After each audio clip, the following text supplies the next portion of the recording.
I quitted my seat, and walked on, although the darkness and storm increased every minute, and the thunder burst with a terrific crash over my head.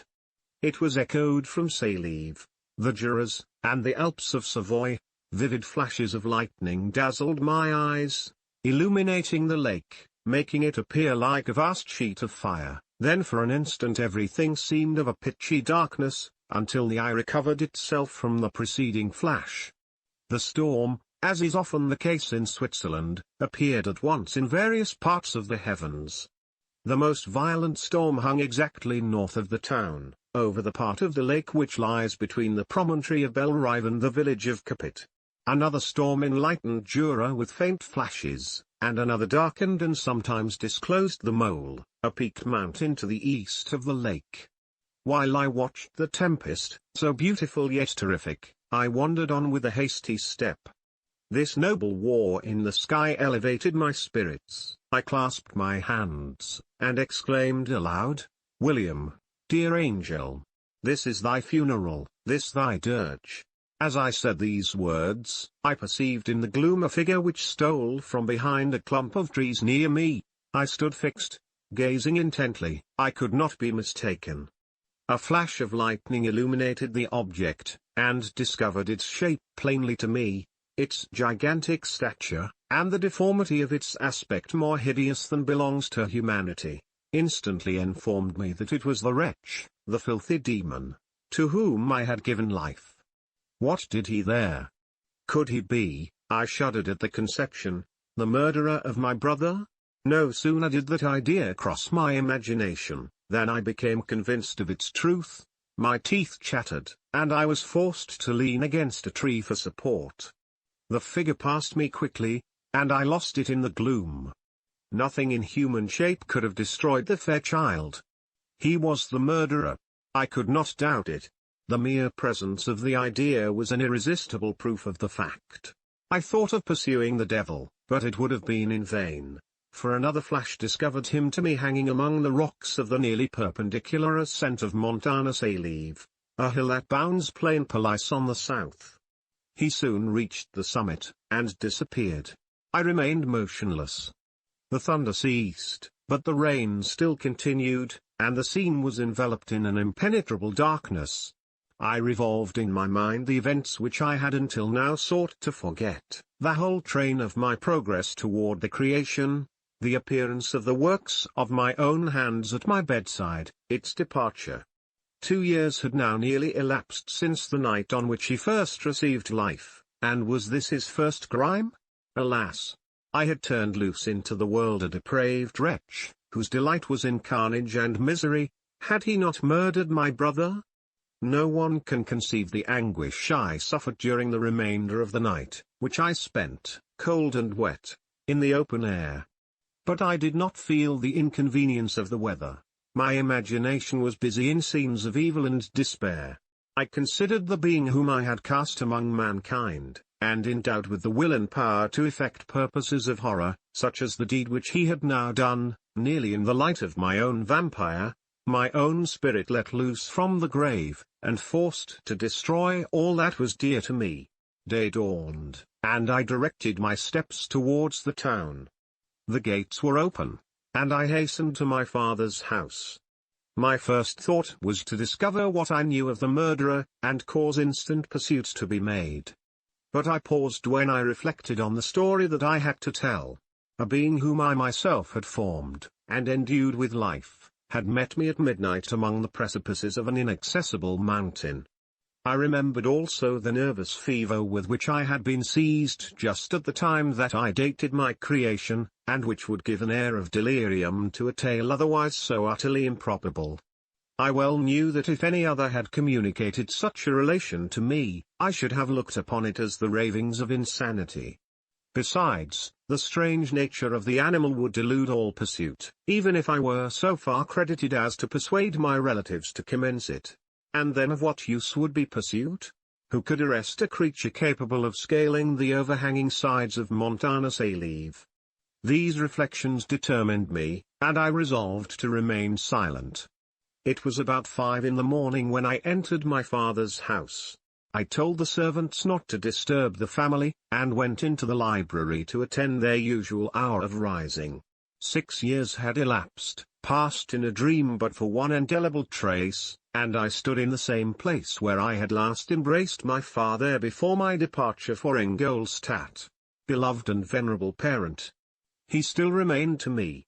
I gazed on the picture of my mother, which stood over the mantelpiece. It was an historical subject, painted at my father's desire, and represented Caroline Beaufort in an agony of despair, kneeling by the coffin of her dead father. Her garb was rustic, and her cheek pale, but there was an air of dignity and beauty, that hardly permitted the sentiment of pity. Below this picture was a miniature of William, and my tears flowed when I looked upon it. While I was thus engaged, Ernest entered. He had heard me arrive, and hastened to welcome me. "Welcome, my dearest Victor," said he. "Ah! I wish you had come 3 months ago, and then you would have found us all joyous and delighted. You come to us now to share a misery which nothing can alleviate, yet your presence will, I hope, revive our father, who seems sinking under his misfortune, and your persuasions will induce poor Elizabeth to cease her vain and tormenting self-accusations. Poor William. He was our darling and our pride." Tears, unrestrained, fell from my brother's eyes. A sense of mortal agony crept over my frame. Before, I had only imagined the wretchedness of my desolated home. The reality came on me as a new, and a not less terrible, disaster. I tried to calm Ernest. I inquired more minutely concerning my father, and here I named my cousin. "She most of all," said Ernest, "requires consolation. She accused herself of having caused the death of my brother, and that made her very wretched. But since the murderer has been discovered, the murderer discovered. Good God! How can that be? Who could attempt to pursue him? It is impossible. One might as well try to overtake the winds, or confine a mountain stream with a straw. I saw him too. He was free last night." "I do not know what you mean," replied my brother, in accents of wonder, "but to us the discovery we have made completes our misery. No one would believe it at first, and even now Elizabeth will not be convinced, notwithstanding all the evidence. Indeed, who would credit that Justine Moritz, who was so amiable, and fond of all the family, could suddenly become so capable of so frightful, so appalling a crime? Justine Moritz. Poor girl, is she the accused? But it is wrongfully, everyone knows that, no one believes it." "Surely, Ernest? No one did at first, but several circumstances came out, that have almost forced conviction upon us, and her own behavior has been so confused, as to add to the evidence of facts await that, I fear, leaves no hope for doubt. But she will be tried today, and you will then hear all." He then related that, the morning on which the murder of poor William had been discovered, Justine had been taken ill, and confined to her bed for several days. During this interval, one of the servants, happening to examine the apparel she had worn on the night of the murder, had discovered in her pocket the picture of my mother, which had been judged to be the temptation of the murderer. The servant instantly showed it to one of the others, who, without saying a word to any of the family, went to a magistrate, and, upon their deposition, Justine was apprehended. On being charged with the fact, the poor girl confirmed the suspicion in a great measure by her extreme confusion of manner. This was a strange tale, but it did not shake my faith, and I replied earnestly, "You are all mistaken, I know the murderer. Justine, poor, good Justine, is innocent." At that instant my father entered. I saw unhappiness deeply impressed on his countenance, but he endeavored to welcome me cheerfully, and, after we had exchanged our mournful greeting, would have introduced some other topic than that of our disaster, had not Ernest exclaimed, "Good God, Papa! Victor says that he knows who was the murderer of poor William." "We do also, unfortunately," replied my father, "for indeed I had rather have been forever ignorant than have discovered so much depravity and ingratitude in one I valued so highly. My dear father, you are mistaken, Justine is innocent. If she is, God forbid that she should suffer as guilty." She is to be tried today, and I sincerely hope, that she will be acquitted." This speech calmed me. I was firmly convinced in my own mind that Justine, and indeed every human being, was guiltless of this murder. I had no fear, therefore, that any circumstantial evidence could be brought forward strong enough to convict her. My tale was not one to announce publicly; its astounding horror would be looked upon as madness by the vulgar. Did anyone indeed exist, except I, the Creator, who would believe, unless his senses convinced him, in the existence of the living monument of presumption and rash ignorance which I had let loose upon the world? We were soon joined by Elizabeth. Time had altered her since I last beheld her. It had endowed her with loveliness surpassing the beauty of her childish years. There was the same candor, the same vivacity, but it was allied to an expression more full of sensibility and intellect. She welcomed me with the greatest affection. "Your arrival, my dear cousin," said she, "fills me with hope. You perhaps will find some means to justify my poor guiltless Justine.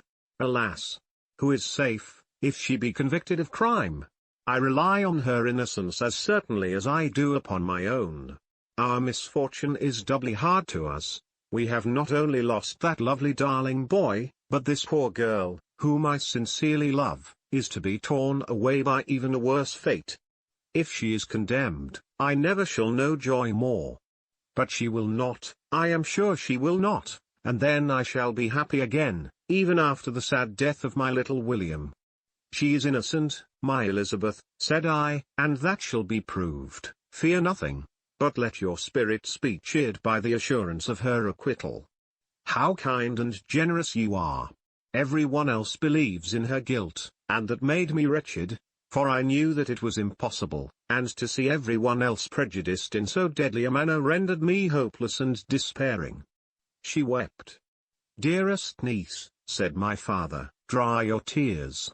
If she is, as you believe, innocent, rely on the justice of our laws, and the activity with which I shall prevent the slightest shadow of partiality." Chapter 8. We passed a few sad hours until 11 o'clock, when the trial was to commence. My father and the rest of the family being obliged to attend as witnesses, I accompanied them to the court. During the whole of this wretched mockery of justice I suffered living torture. It was to be decided whether the result of my curiosity and lawless devices would cause the death of two of my fellow beings, one a smiling babe full of innocence and joy, the other far more dreadfully murdered, with every aggravation of infamy that could make the murder memorable in horror. Justine also was a girl of merit and possessed qualities which promised to render her life happy. Now all was to be obliterated in an ignominious grave, and I the cause. 1,000 times rather would I have confessed myself guilty of the crime ascribed to Justine, but I was absent when it was committed, and such a declaration would have been considered as the ravings of a madman and would not have exculpated her who suffered through me. The appearance of Justine was calm. She was dressed in mourning, and her countenance, always engaging, was rendered, by the solemnity of her feelings, exquisitely beautiful. Yet she appeared confident in innocence and did not tremble, although gazed on and execrated by thousands, for all the kindness which her beauty might otherwise have excited was obliterated in the minds of the spectators by the imagination of the enormity she was supposed to have committed. She was tranquil, yet her tranquillity was evidently constrained, and as her confusion had before been adduced as a proof of her guilt, she worked up her mind to an appearance of courage. When she entered the court she threw her eyes round it and quickly discovered where we were seated. A tear seemed to dim her eye when she saw us, but she quickly recovered herself, and a look of sorrowful affection seemed to attest her utter guiltlessness. The trial began, and after the advocate against her had stated the charge, several witnesses were called. Several strange facts combined against her, which might have staggered anyone who had not such proof of her innocence as I had. She had been out the whole of the night on which the murder had been committed, and towards morning had been perceived by a market woman not far from the spot where the body of the murdered child had been afterwards found. The woman asked her what she did there. but she looked very strangely and only returned a confused and unintelligible answer. She returned to the house about 8 o'clock, and when one inquired where she had passed the night, she replied that she had been looking for the child and demanded earnestly if anything had been heard concerning him. When shown the body, she fell into violent hysterics and kept her bed for several days. The picture was then produced which the servant had found in her pocket, and when Elizabeth, in a faltering voice, proved that it was the same which, an hour before the child had been missed, she had placed around his neck, a murmur of horror and indignation filled the court. Justine was called on for her defense. As the trial had proceeded, her countenance had altered. Surprise, horror, and misery were strongly expressed. Sometimes she struggled with her tears, but when she was desired to plead, she collected her powers and spoke in an audible although variable voice. "God knows," she said, "how entirely I am innocent. But I do not pretend that my protestations should acquit me. I rest my innocence on a plain and simple explanation of the facts which have been adduced against me, and I hope the character I have always borne will incline my judges to a favorable interpretation where any circumstance appears doubtful or suspicious." She then related that, by the permission of Elizabeth, she had passed the evening of the night on which the murder had been committed at the house of an aunt at Chene, a village situated at about a league from Geneva. On her return, at about 9 o'clock, she met a man who asked her if she had seen anything of the child who was lost.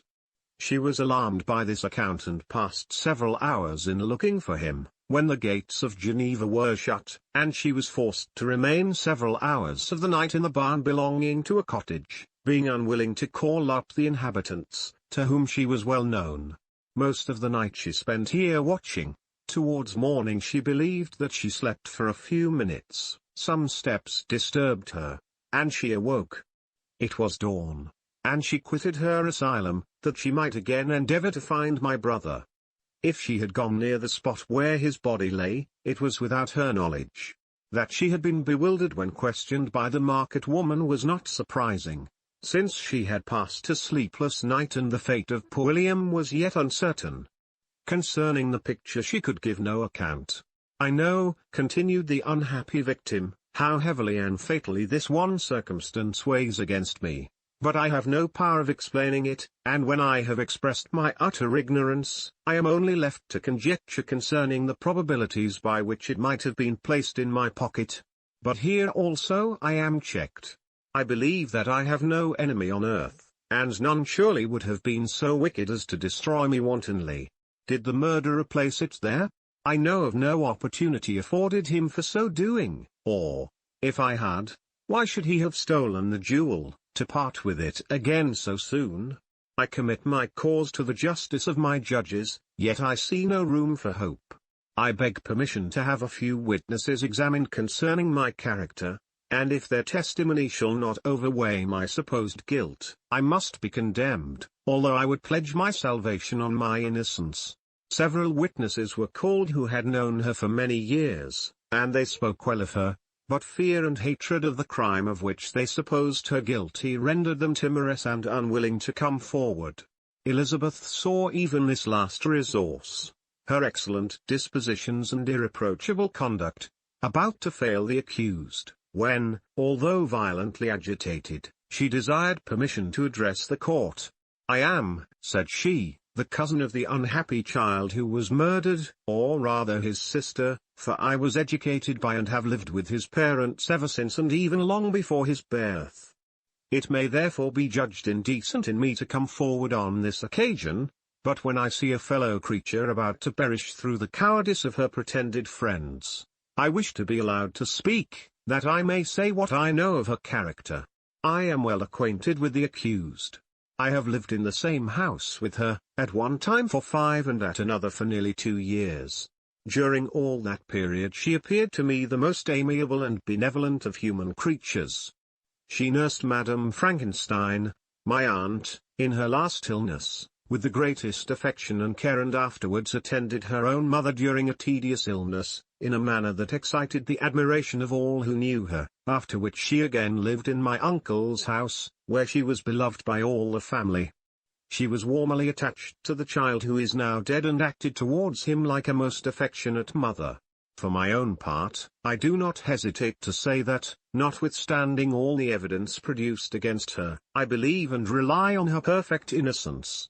She had no temptation for such an action. As to the bauble on which the chief proof rests, if she had earnestly desired it, I should have willingly given it to her, so much do I esteem and value her.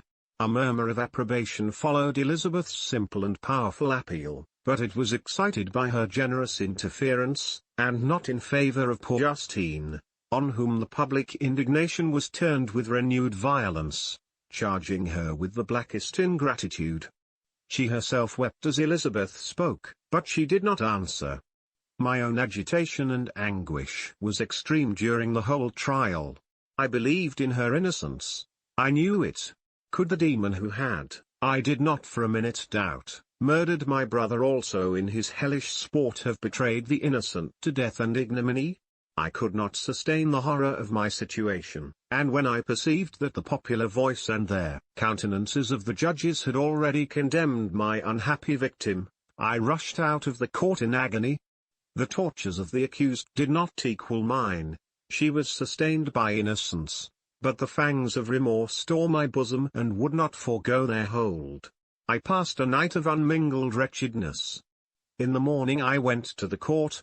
My lips and throat were parched. I dared not ask the fatal question, but I was known, and the officer guessed the cause of my visit. The ballots had been thrown. They were all black, and Justine was condemned. I cannot pretend to describe what I then felt. I had before experienced sensations of horror, and I have endeavored to bestow upon them adequate expressions, but words cannot convey an idea of the heart-sickening despair that I then endured. The person to whom I addressed myself added that Justine had already confessed her guilt. That evidence, he observed, was hardly required in so glaring a case, but I am glad of it, and, indeed, none of our judges like to condemn a criminal upon circumstantial evidence, be it ever so decisive. This was strange and unexpected intelligence. What could it mean? Had my eyes deceived me? And was I really as mad as the whole world would believe me to be if I disclosed the object of my suspicions? I hastened to return home, and Elizabeth eagerly demanded the result. "My cousin," replied I, "it is decided as you may have expected. All judges had rather that 10 innocent should suffer than that 1 guilty should escape. But she has confessed." This was a dire blow to poor Elizabeth, who had relied with firmness upon Justine's innocence. "Alas," said she, "how shall I ever again believe in human goodness? Justine, whom I loved and esteemed as my sister, how could she put on those smiles of innocence only to betray? Her mild eyes seemed incapable of any severity or guile, and yet she has committed a murder."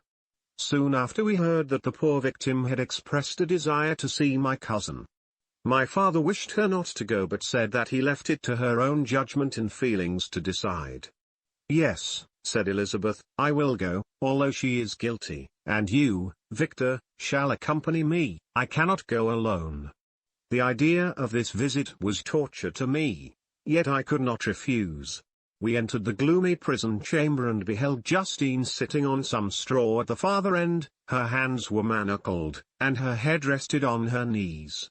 She rose on seeing us enter, and when we were left alone with her, she threw herself at the feet of Elizabeth, weeping bitterly. My cousin wept also. "Oh, Justine," said she, "why did you rob me of my last consolation? I relied on your innocence, and although I was then very wretched, I was not so miserable as I am now. And do you also believe that I am so very, very wicked? Do you also join with my enemies to crush me, to condemn me as a murderer?" Her voice was suffocated with sobs. "Rise, my poor girl," said Elizabeth. "Why do you kneel, if you are innocent? I am not one of your enemies. I believed you guiltless, notwithstanding every evidence, until I heard that you had yourself declared your guilt. That report, you say, is false, and be assured, dear Justine, that nothing can shake my confidence in you for a moment, but your own confession. I did confess, But I confessed a lie. I confessed that I might obtain absolution, but now that falsehood lies heavier at my heart than all my other sins. The God of heaven forgive me. Ever since I was condemned, my confessor has besieged me. He threatened and menaced, until I almost began to think that I was the monster that he said I was. He threatened excommunication and hellfire in my last moments if I continued obdurate. Dear lady, I had none to support me. All looked on me as a wretch doomed to ignominy and perdition. What could I do? In an evil hour I subscribed to a lie, and now only am I truly miserable. She paused, weeping, and then continued, I thought with horror, my sweet lady, that you should believe your Justine, whom your blessed aunt had so highly honored, and whom you loved, was a creature capable of a crime which none but the devil himself could have perpetrated. Dear William. Dearest blessed child. I soon shall see you again in heaven, where we shall all be happy, and that consoles me, going as I am to suffer ignominy and death. Oh, Justine. Forgive me for having for one moment distrusted you. Why did you confess? But do not mourn, dear girl. Do not fear. I will proclaim, I will prove your innocence. I will melt the stony hearts of your enemies by my tears and prayers. You shall not die. You, my playfellow, my companion, my sister, perish on the scaffold. No, no. I never could survive so horrible a misfortune. Justine shook her head mournfully. I do not fear to die, she said. That pang is past. God raises my weakness and gives me courage to endure worst. I leave a sad and bitter world, and if you remember me and think of me as of one unjustly condemned, I am resigned to the fate awaiting me. Learn from me, dear lady, to submit in patience to the will of heaven. During this conversation I had retired to a corner of the prison room, where I could conceal the horrid anguish that possessed me. Despair. Who dared talk of that? The poor victim, who on the morrow was to pass the awful boundary between life and death, felt not, as I did, such deep and bitter agony. I gnashed my teeth and ground them together, uttering a groan that came from my inmost soul. Justine started. When she saw who it was, she approached me and said, Dear sir, you are very kind to visit me. You, I hope, do not believe that I am guilty? I could not answer. No, Justine, said Elizabeth, he is more convinced of your innocence than I was, for even when he heard that you had confessed, he did not credit it. I truly thank him. In these last moments I feel the sincerest gratitude towards those who think of me with kindness. How sweet is the affection of others to such a wretch as I am. It removes more than half my misfortune, and I feel as if I could die in peace now that my innocence is acknowledged by you, dear lady, and your cousin. Thus the poor sufferer tried to comfort others and herself. She indeed gained the resignation she desired. But I, the true murderer, felt the never-dying worm alive in my bosom, which allowed of no hope or consolation. Elizabeth also wept and was unhappy, but hers also was the misery of innocence, which, like a cloud that passes over the fair moon, for a while hides but cannot tarnish its brightness. Anguish and despair had penetrated into the core of my heart. I bore a hell within me which nothing could extinguish. We stayed several hours with Justine, and it was with great difficulty that Elizabeth could tear herself away. I wish, cried she, that I were to die with you. I cannot live in this world of misery. Justine assumed an air of cheerfulness, while she with difficulty repressed her bitter tears. She embraced Elizabeth and said in a voice of half-suppressed emotion, Farewell, sweet lady, dearest Elizabeth, my beloved and only friend. May heaven, in its bounty, bless and preserve you. May this be the last misfortune that you will ever suffer. Live, and be happy, and make others so. And on the morrow Justine died. Elizabeth's heart-rending eloquence failed to move the judges from their settled conviction in the criminality of the saintly sufferer. My passionate and indignant appeals were lost upon them. And when I received their cold answers and heard the harsh, unfeeling reasoning of these men, my purposed avowal died away on my lips. Thus I might proclaim myself a madman, but not revoke the sentence passed upon my wretched victim. She perished on the scaffold as a murderess. From the tortures of my own heart, I turned to contemplate the deep and voiceless grief of my Elizabeth. This also was my doing. And my father's woe, and the desolation of that late so smiling home, all was the work of my thrice accursed hands. Ye weep, unhappy ones, but these are not your last tears. Again shall you raise the funeral wail, and the sound of your lamentations shall again and again be heard.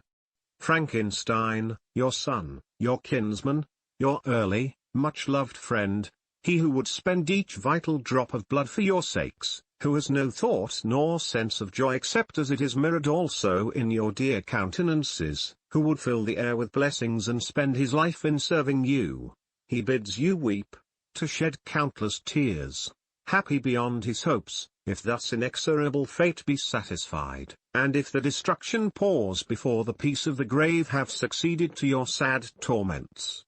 Thus spoke my prophetic soul, as, torn by remorse, horror, and despair, I beheld those I loved spend vain sorrow upon the graves of William and Justine, the first hapless victims to my unhallowed arts.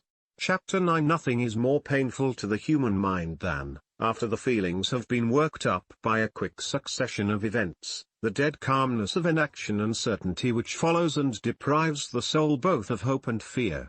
Justine died. She rested, and I was alive.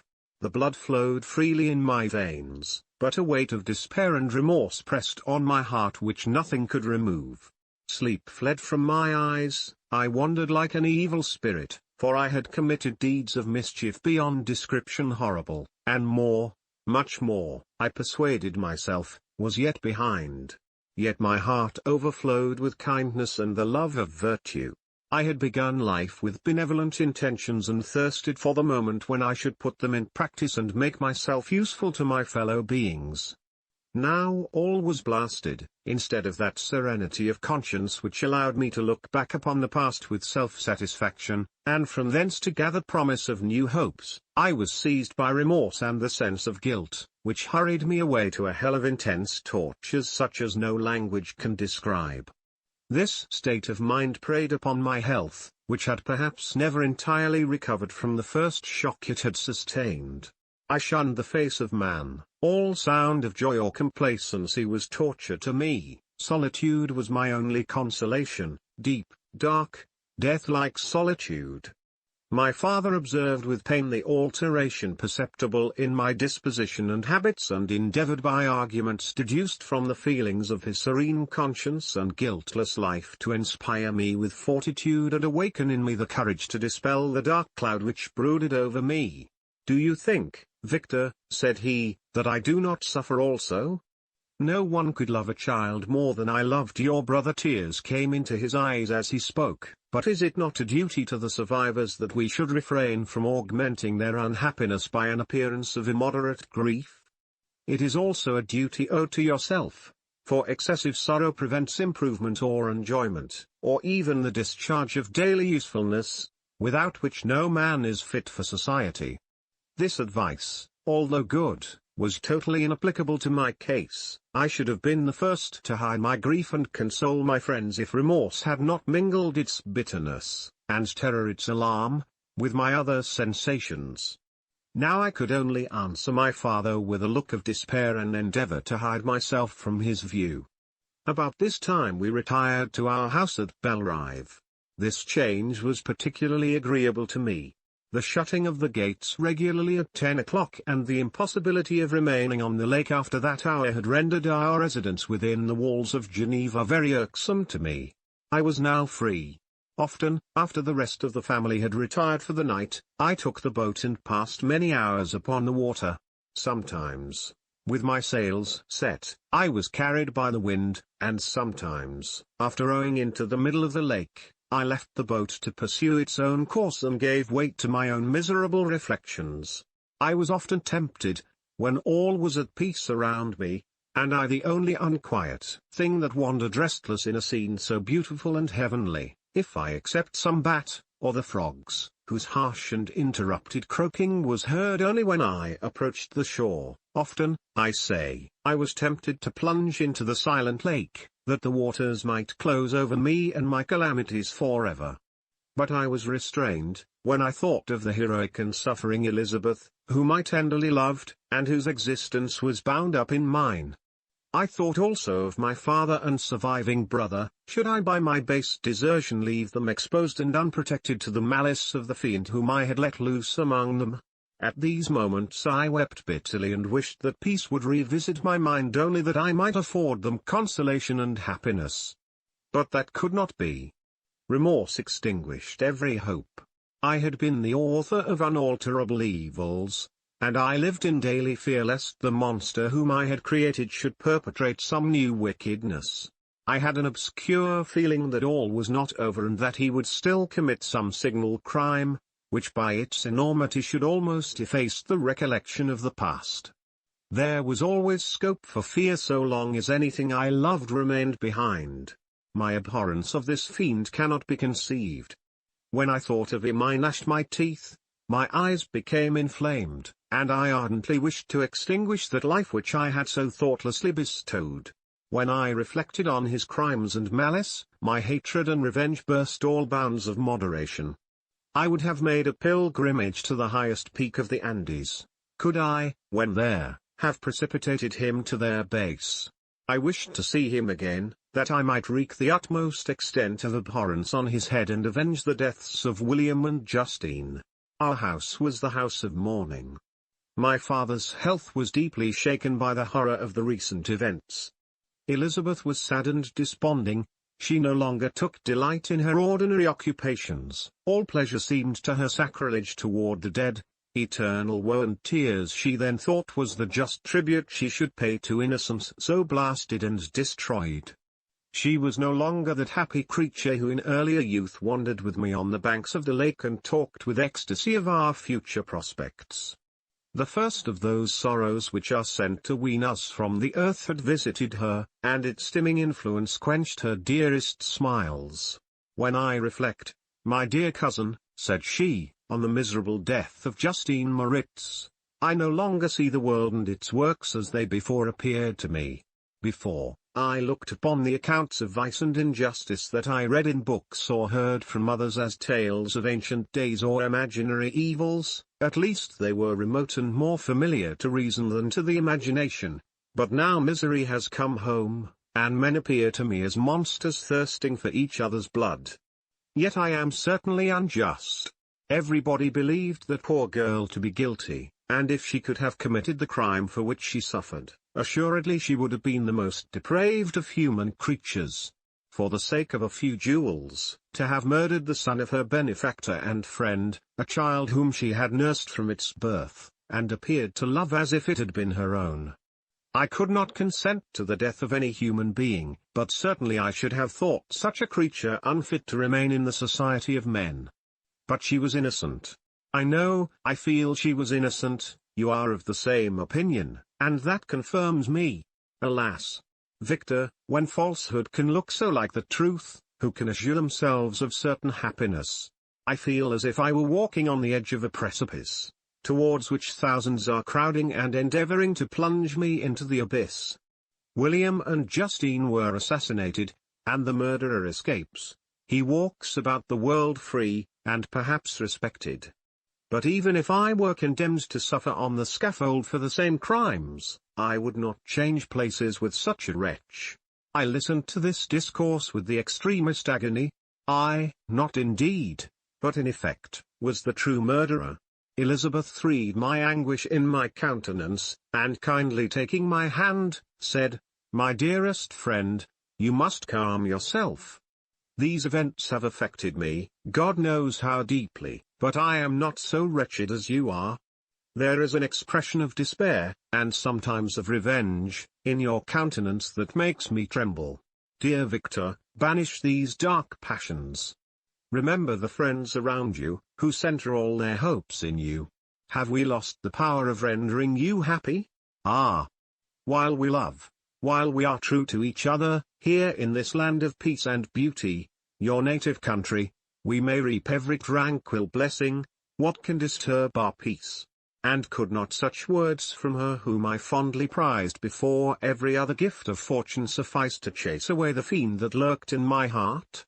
Even as she spoke I drew near to her, as if in terror, lest at that very moment the destroyer had been near to rob me of her. Thus not the tenderness of friendship, nor the beauty of earth, nor of heaven, could redeem my soul from woe. The very accents of love were ineffectual. I was encompassed by a cloud which no beneficial influence could penetrate. The wounded deer dragging its fainting limbs to some untrodden brake, there to gaze upon the arrow which had pierced it, and to die, was but a type of me. Sometimes I could cope with the sullen despair that overwhelmed me, but sometimes the whirlwind passions of my soul drove me to seek, by bodily exercise and by change of place, some relief from my intolerable sensations.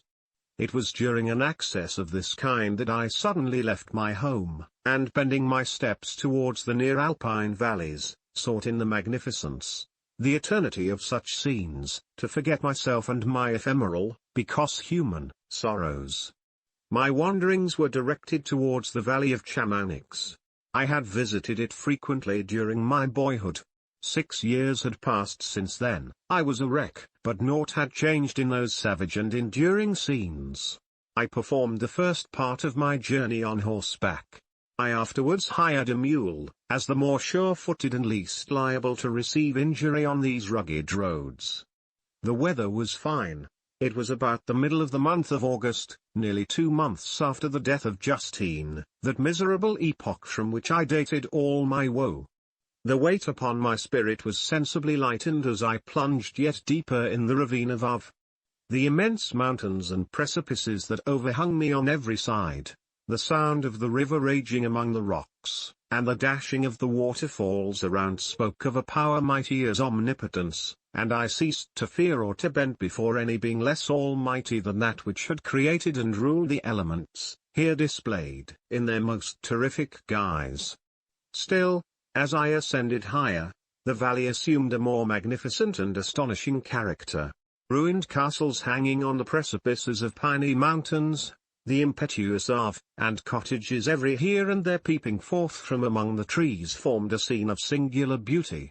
But it was augmented and rendered sublime by the mighty Alps, whose white and shining pyramids and domes towered above all, as belonging to another earth, the habitations of another race of beings.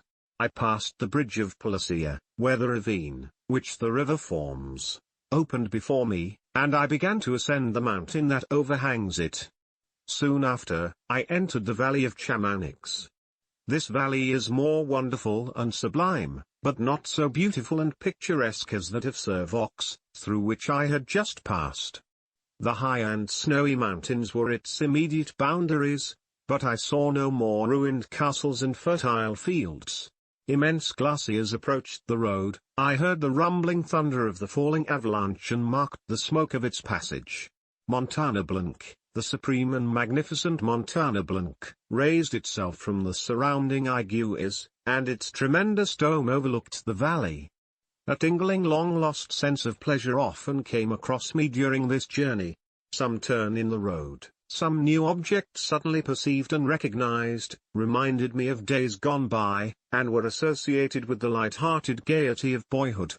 The very winds whispered in soothing accents, and maternal nature bade me weep no more.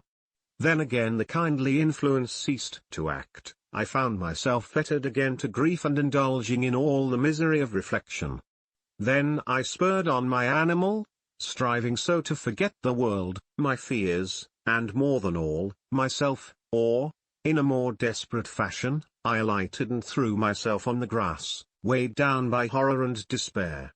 At length I arrived at the village of Chamonix. Exhaustion succeeded to the extreme fatigue both of body and of mind which I had endured. For a short space of time I remained at the window watching the pallid lightnings that played above Montana Blanc and listening to the rushing of the Ave, which pursued its noisy way beneath. The same lulling sounds acted as a lullaby to my too keen sensations. When I placed my head upon my pillow, sleep crept over me. I felt it as it came and blessed the giver of oblivion. Chapter 10. I spent the following day roaming through the valley. I stood beside the sources of the Aveyron, which take their rise in a glacier, that with slow pace is advancing down from the summit of the hills to barricade the valley. The abrupt sides of vast mountains were before me, the icy wall of the glacier overhung me, a few shattered pines were scattered around, and the solemn silence of this glorious presence chamber of imperial nature was broken only by the brawling waves or the fall of some vast fragment. The thunder sound of the avalanche or the cracking, reverberated along the mountains, of the accumulated ice, which, through the silent working of immutable laws, was ever and anon rent and torn, as if it had been but a plaything in their hands. These sublime and magnificent scenes afforded me the greatest consolation that I was capable of receiving. They elevated me from all littleness of feeling, and although they did not remove my grief, they subdued and tranquilized it. In some degree, also, they diverted my mind from the thoughts over which it had brooded for the last month. I retired to rest at night, my slumbers, as it were, waited on and ministered to by the semblance of grand shapes which I had contemplated during the day. They congregated round me, the unstained snowy mountain top, the glittering pinnacle, the pine woods, and ragged bare ravine, the eagle, soaring amidst the clouds. They all gathered round me and bade me be at peace. Where had they fled when the next morning I awoke? All of soul inspiriting fled with sleep, and dark melancholy clouded every thought. The rain was pouring in torrents, and thick mists hid the summits of the mountains, so that I even saw not the faces of those mighty friends. Still I would penetrate their misty veil and seek them in their cloudy retreats. What were rain and storm to me? My mule was brought to the door, and I resolved to ascend to the summit of Montagne Verte. I remembered the effect that the view of the tremendous and ever-moving glacier had produced upon my mind when I first saw it. It had then filled me with a sublime ecstasy that gave wings to the soul and allowed it to soar from the obscure world to light and joy. The sight of the awful and majestic in nature had indeed always the effect of solemnizing my mind and causing me to forget the passing cares of life. I determined to go without a guide, for I was well acquainted with the path, and the presence of another would destroy the solitary grandeur of the scene. The ascent is precipitous, but the path is cut into continual and short windings, which enable you to surmount the perpendicularity of the mountain. It is a scene terrifically desolate. In 1,000 spots the traces of the winter avalanche may be perceived, where trees lie broken and strewed on the ground, some entirely destroyed, others bent, leaning upon the jutting rocks of the mountain or transversely upon other trees. The path, as you ascend higher, is intersected by ravines of snow, down which stones continually roll from above. One of them is particularly dangerous, as the slightest sound, such as even speaking in a loud voice, produces a concussion of air sufficient to draw destruction upon the head of the speaker. The pines are not tall or luxuriant, but they are somber and add an air of severity to the scene. I looked on the valley beneath. Vast mists were rising from the rivers which ran through it and curling in thick wreaths around the opposite mountains, whose summits were hid in the uniform clouds, while rain poured from the dark sky and added to the melancholy impression I received from the objects around me. Alas! Why does man boast of sensibilities superior to those apparent in the brute? It only renders them more necessary beings. If our impulses were confined to hunger, thirst, and desire, we might be nearly free, but now we are moved by every wind that blows and a chance word or scene that word may convey to us. We rest, a dream has power to poison sleep. We rise, one wandering thought pollutes the day. We feel, conceive, or reason, laugh or weep, embrace fond woe, or cast our cares away. It is the same, for, be it joy or sorrow, the path of its departure still is free. Men's yesterday may ne'er be like his morrow, naught may endure but mutability. It was nearly noon when I arrived at the top of the ascent. For some time I sat upon the rock that overlooks the sea of ice. A mist covered both that and the surrounding mountains. Presently a breeze dissipated the cloud, and I descended upon the glacier. The surface is very uneven, rising like the waves of a troubled sea, descending low, and interspersed by rifts that sink deep. The field of ice is almost a league in width, but I spent nearly 2 hours in crossing it. The opposite mountain is a bare perpendicular rock. From the side where I now stood, Montagne Verte was exactly opposite, at the distance of a league, and above it rose Montana Blanc, in awful majesty. I remained in a recess of the rock, gazing on this wonderful and stupendous scene. The sea, or rather the vast river of ice, wound among its dependent mountains, whose aerial summits hung over its recesses. Their icy and glittering peaks shone in the sunlight over the clouds. My heart, which was before sorrowful, now swelled with something like joy. I exclaimed, "Wandering spirits, if indeed ye wander, and do not rest in your narrow beds, allow me this feigned happiness, or take me, as your companion, away from the joys of life." As I said this, I suddenly beheld the figure of a man, at some distance, advancing towards me with superhuman speed. He bounded over the crevices in the ice, among which I had walked with caution. His stature, also, as he approached, seemed to exceed that of man. I was troubled, a mist came over my eyes, and I felt a faintness seize me, but I was quickly restored by the cold gale of the mountains. I perceived, as the shape came nearer, sight tremendous and abhorred, that it was the wretch whom I had created. I trembled with rage and horror, resolving to wait his approach and then close with him in mortal combat. He approached. His countenance bespoke bitter anguish, combined with disdain and malignity, while its unearthly ugliness rendered it almost too horrible for human eyes.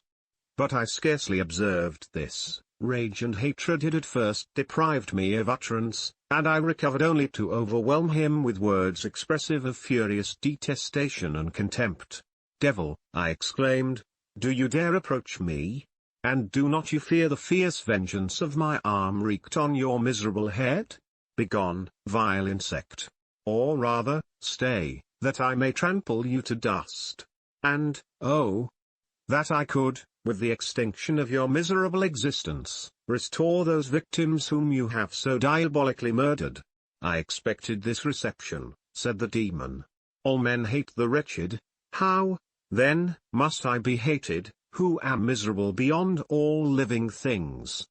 Yet you, my creator, detest and spurn me, thy creature, to whom thou art bound by ties only dissoluble by the annihilation of one of us. You purpose to kill me. How dare you sport thus with life? Do your duty towards me, and I will do mine towards you and the rest of mankind. If you will comply with my conditions, I will leave them and you at peace, but if you refuse, I will glut the maw of death, until it be satiated with the blood of your remaining friends. Abhorred monster! Fiend that thou art! The tortures of hell are too mild a vengeance for thy crimes. Wretched devil!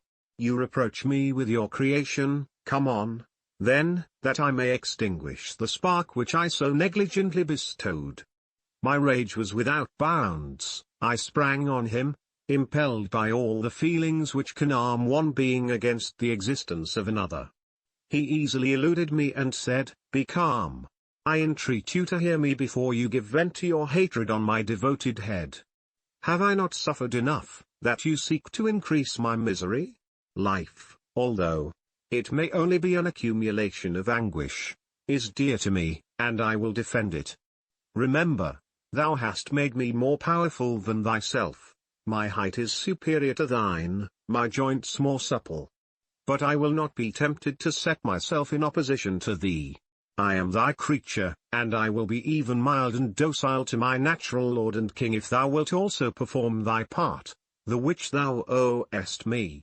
Oh, Frankenstein, be not equitable to every other and trample upon me alone, to whom thy justice, and even thy clemency and affection, is most due. Remember that I am thy creature, I ought to be thy Adam, but I am rather the fallen angel, whom thou drivest from joy for no misdeed. Everywhere I see bliss, from which I alone am irrevocably excluded. I was benevolent and good, misery made me a fiend. Make me happy, and I shall again be virtuous? Begone. I will not hear you. There can be no community between you and me, we are enemies. Begone, or let us try our strength in a fight, in which one must fall. How can I move thee? Will no entreaties cause thee to turn a favourable eye upon thy creature, who implores thy goodness and compassion? Believe me, Frankenstein, I was benevolent, my soul glowed with love and humanity, but am I not alone, miserably alone? You, my creator, abhor me. What hope can I gather from your fellow creatures, who owe me nothing? They spurn and hate me. The desert mountains and dreary glaciers are my refuge. I have wandered here many days, the caves of ice, which I only do not fear, are a dwelling to me, and the only one which man does not grudge. These bleak skies I hail, for they are kinder to me than your fellow beings. If the multitude of mankind knew of my existence, they would do as you do, and arm themselves for my destruction. Shall I not then hate them who abhor me? I will keep no terms with my enemies. I am miserable, and they shall share my wretchedness. Yet it is in your power to recompense me, and deliver them from an evil which it only remains for you to make so great, that not only you and your family, but thousands of others, shall be swallowed up in the whirlwinds of its rage. Let your compassion be moved, and do not disdain me. Listen to my tale. When you have heard that, abandon or commiserate me, as you shall judge that I deserve. But hear me. The guilty are allowed, by human laws, bloody as they are, to speak in their own defense before they are condemned. Listen to me, Frankenstein. You accuse me of murder, and yet you would, with a satisfied conscience, destroy your own creature. Oh, praise the eternal justice of man. Yet I ask you not to spare me.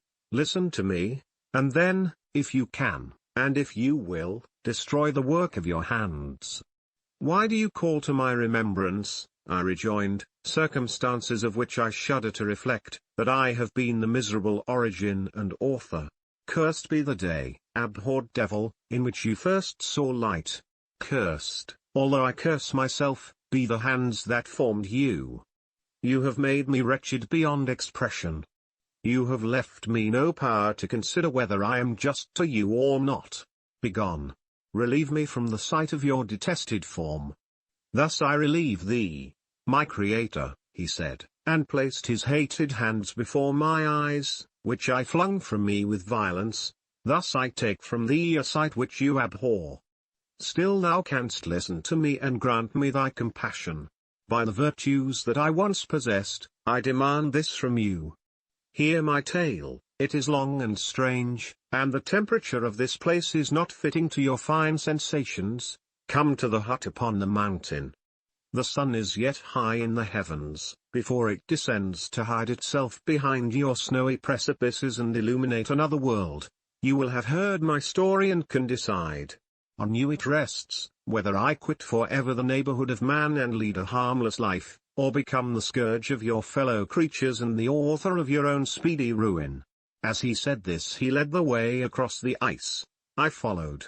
My heart was full, and I did not answer him, but as I proceeded, I weighed the various arguments that he had used and determined at least to listen to his tale. I was partly urged by curiosity, and compassion confirmed my resolution. I had hitherto supposed him to be the murderer of my brother, and I eagerly sought a confirmation or denial of this opinion. For the first time, also, I felt what the duties of a creator towards his creature were, and that I ought to render him happy before I complained of his wickedness. These motives urged me to comply with his demand. We crossed the ice, therefore, and ascended the opposite rock.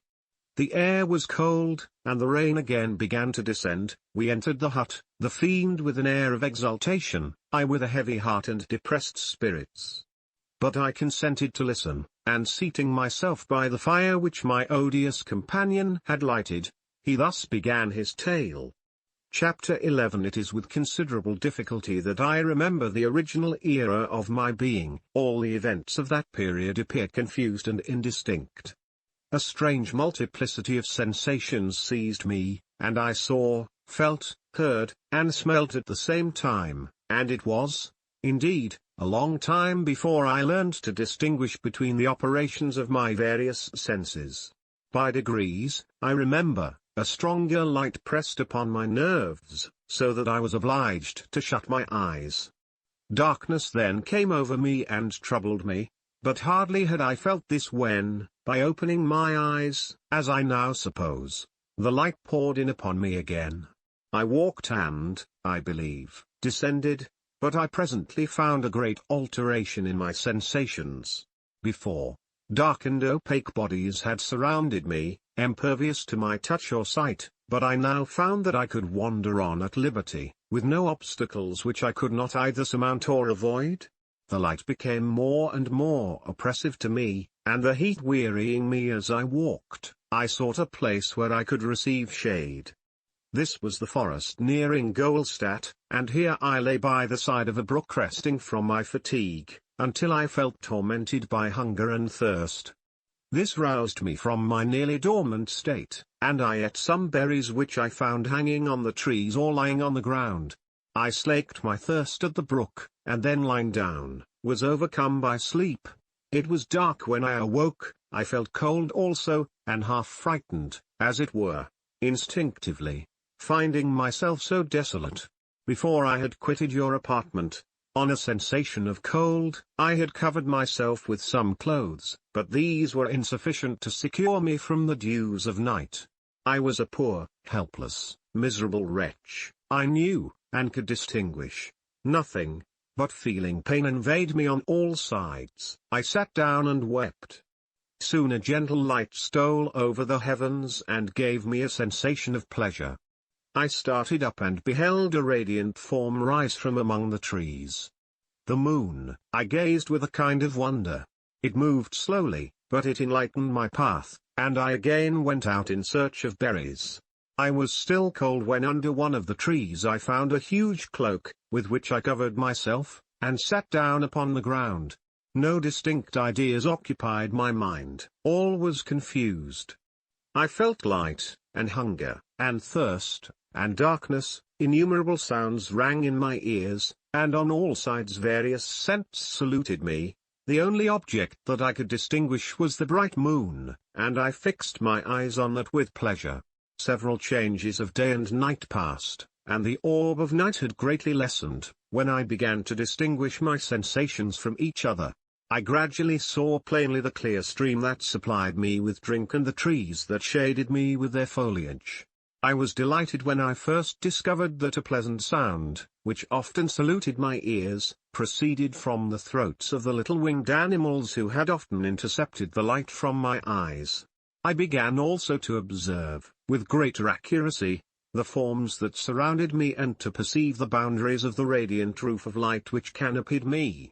Sometimes I tried to imitate the pleasant songs of the birds but was unable. Sometimes I wished to express my sensations in my own mode, but the uncouth and inarticulate sounds which broke from me frightened me into silence again. The moon had disappeared from the night, and again, with a lessened form, showed itself, while I still remained in the forest.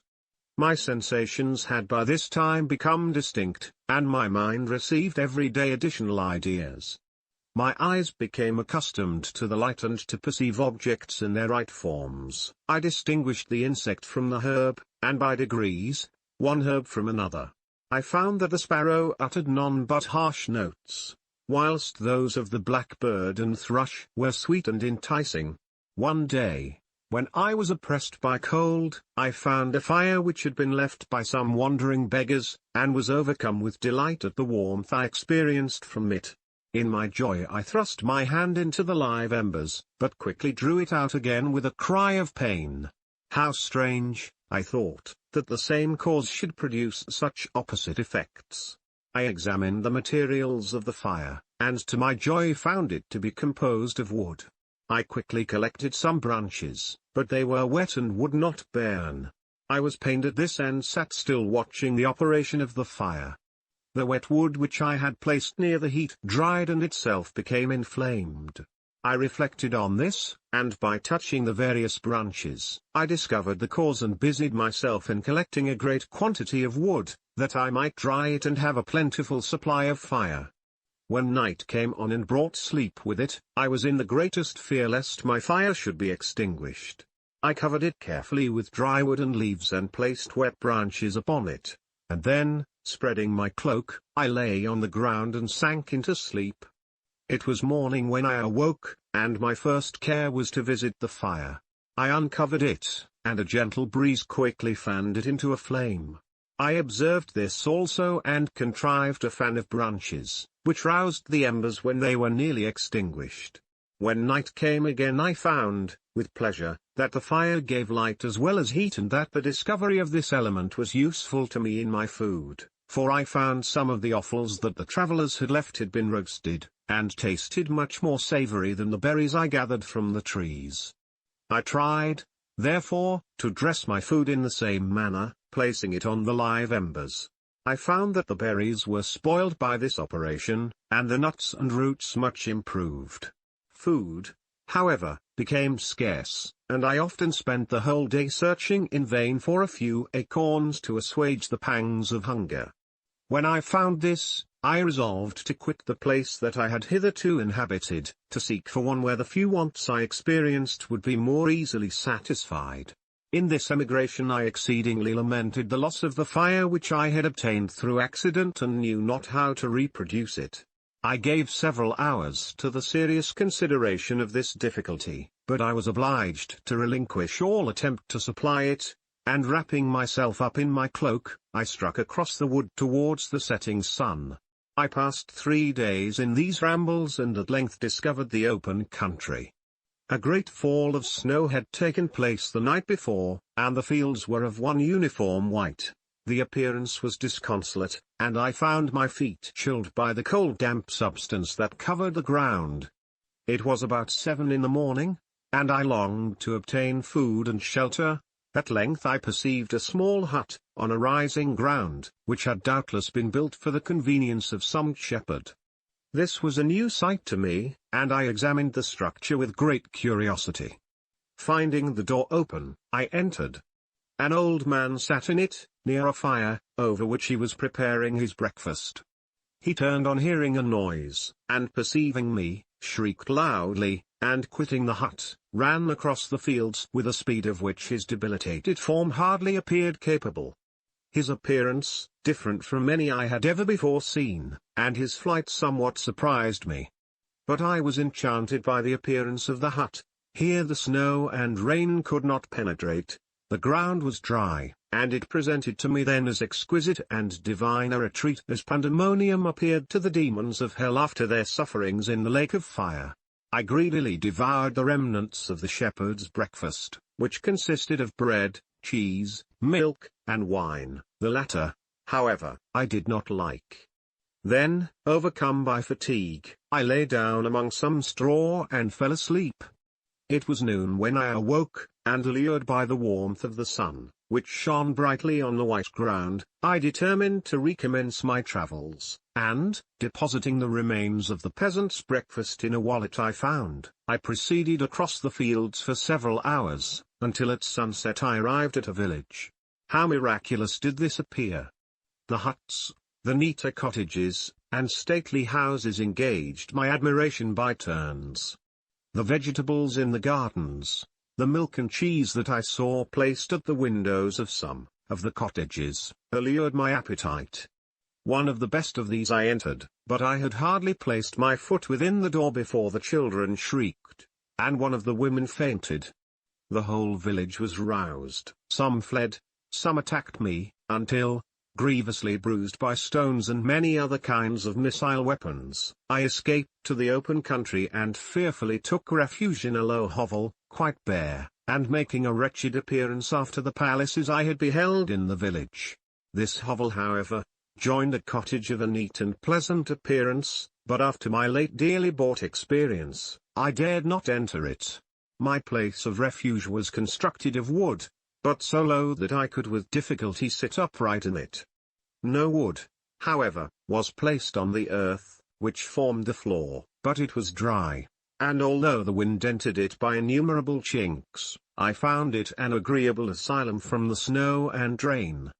Here, then, I retreated and lay down happy to have found a shelter, however miserable, from the inclemency of the season, and still more from the barbarity of man. As soon as morning dawned I crept from my kennel, that I might view the adjacent cottage and discover if I could remain in the habitation I had found. It was situated against the back of the cottage and surrounded on the sides which were exposed by a pigsty and a clear pool of water. One part was open, and by that I had crept in, but now I covered every crevice by which I might be perceived with stones and wood, yet in such a manner that I might move them on occasion to pass out. All the light I enjoyed came through the sty, and that was sufficient for me. Having thus arranged my dwelling and carpeted it with clean straw, I retired, for I saw the figure of a man at a distance, and I remembered too well my treatment the night before to trust myself in his power. I had first, however, provided for my sustenance for that day by a loaf of coarse bread, which I purloined, and a cup with which I could drink more conveniently than from my hand of the pure water which flowed by my retreat. The floor was a little raised, so that it was kept perfectly dry, and by its vicinity to the chimney of the cottage it was tolerably warm. Being thus provided, I resolved to reside in this hovel until something should occur which might alter my determination. It was indeed a paradise compared to the bleak forest, my former residence, the rain-dropping branches, and dank earth. I ate my breakfast with pleasure and was about to remove a plank to procure myself a little water when I heard a step, and looking through a small chink, I beheld a young creature, with a pail on her head, passing before my hovel. The girl was young and of gentle demeanor, unlike what I have since found cottagers and farmhouse servants to be. Yet she was meanly dressed, a coarse blue petticoat and a linen jacket being her only garb. Her fair hair was plaited but not adorned. She looked patient yet sad. I lost sight of her, and in about a quarter of an hour she returned bearing the pail, which was now partly filled with milk. As she walked along, seemingly incommoded by the burden, a young man met her, whose countenance expressed a deeper despondence. Uttering a few sounds with an air of melancholy, he took the pail from her head and bore it to the cottage himself. She followed, and they disappeared. Presently I saw the young man again, with some tools in his hand, cross the field behind the cottage, and the girl was also busied, sometimes in the house and sometimes in the yard. On examining my dwelling, I found that one of the windows of the cottage had formerly occupied a part of it, but the panes had been filled up with wood. In one of these was a smaller and almost imperceptible chink through which the eye could just penetrate. Through this crevice a small room was visible, whitewashed and clean but very bare of furniture. In one corner, near a small fire, sat an old man, leaning his head on his hands in a disconsolate attitude. The young girl was occupied in arranging the cottage, but presently she took something out of a drawer, which employed her hands, and she sat down beside the old man, who, taking up an instrument, began to play and to produce sounds sweeter than the voice of the thrush or the nightingale. It was a lovely sight, even to me, poor wretch who had never beheld aught beautiful before. The silver hair and benevolent countenance of the aged cottager won my reverence, while the gentle manners of the girl enticed my love. He played a sweet mournful air which I perceived drew tears from the eyes of his amiable companion, of which the old man took no notice, until she sobbed audibly. He then pronounced a few sounds, and the fair creature, leaving her work, knelt at his feet. He raised her and smiled with such kindness and affection that I felt sensations of a peculiar and overpowering nature. They were a mixture of pain and pleasure, such as I had never before experienced, either from hunger or cold, warmth or food, and I withdrew from the window, unable to bear these emotions. Soon after this the young man returned, bearing on his shoulders a load of wood. The girl met him at the door, helped to relieve him of his burden, and taking some of the fuel into the cottage, placed it on the fire. Then she and the youth went apart into a nook of the cottage, and he showed her a large loaf and a piece of cheese. She seemed pleased and went into the garden for some roots and plants, which she placed in water, and then upon the fire. She afterwards continued her work, whilst the young man went into the garden and appeared busily employed in digging and pulling up roots. After he had been employed thus about an hour, the young woman joined him and they entered the cottage together. The old man had, in the meantime, been pensive, but on the appearance of his companions he assumed a more cheerful air, and they sat down to eat. The meal was quickly dispatched. The young woman was again occupied in arranging the cottage. The old man walked before the cottage in the sun for a few minutes, leaning on the arm of the youth. Nothing could exceed in beauty the contrast between these two excellent creatures. One was old, with silver hairs and a countenance beaming with benevolence and love. The younger was slight and graceful in his figure, and his features were moulded with the finest symmetry. Yet his eyes and attitude expressed the utmost sadness and despondency. The old man returned to the cottage, and the youth, with tools different from those he had used in the morning, directed his steps across the fields. Night quickly shut in, but to my extreme wonder, I found that the cottagers had a means of prolonging light by the use of tapers, and was delighted to find that the setting of the sun did not put an end to the pleasure I experienced in watching my human neighbors.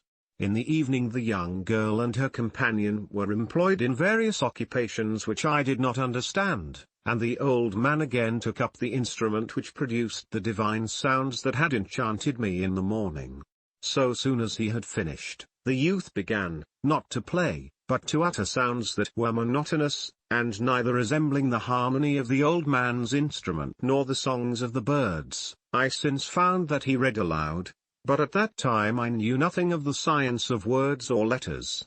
The family, after having been thus occupied for a short time, extinguished their lights and retired, as I conjectured, to rest.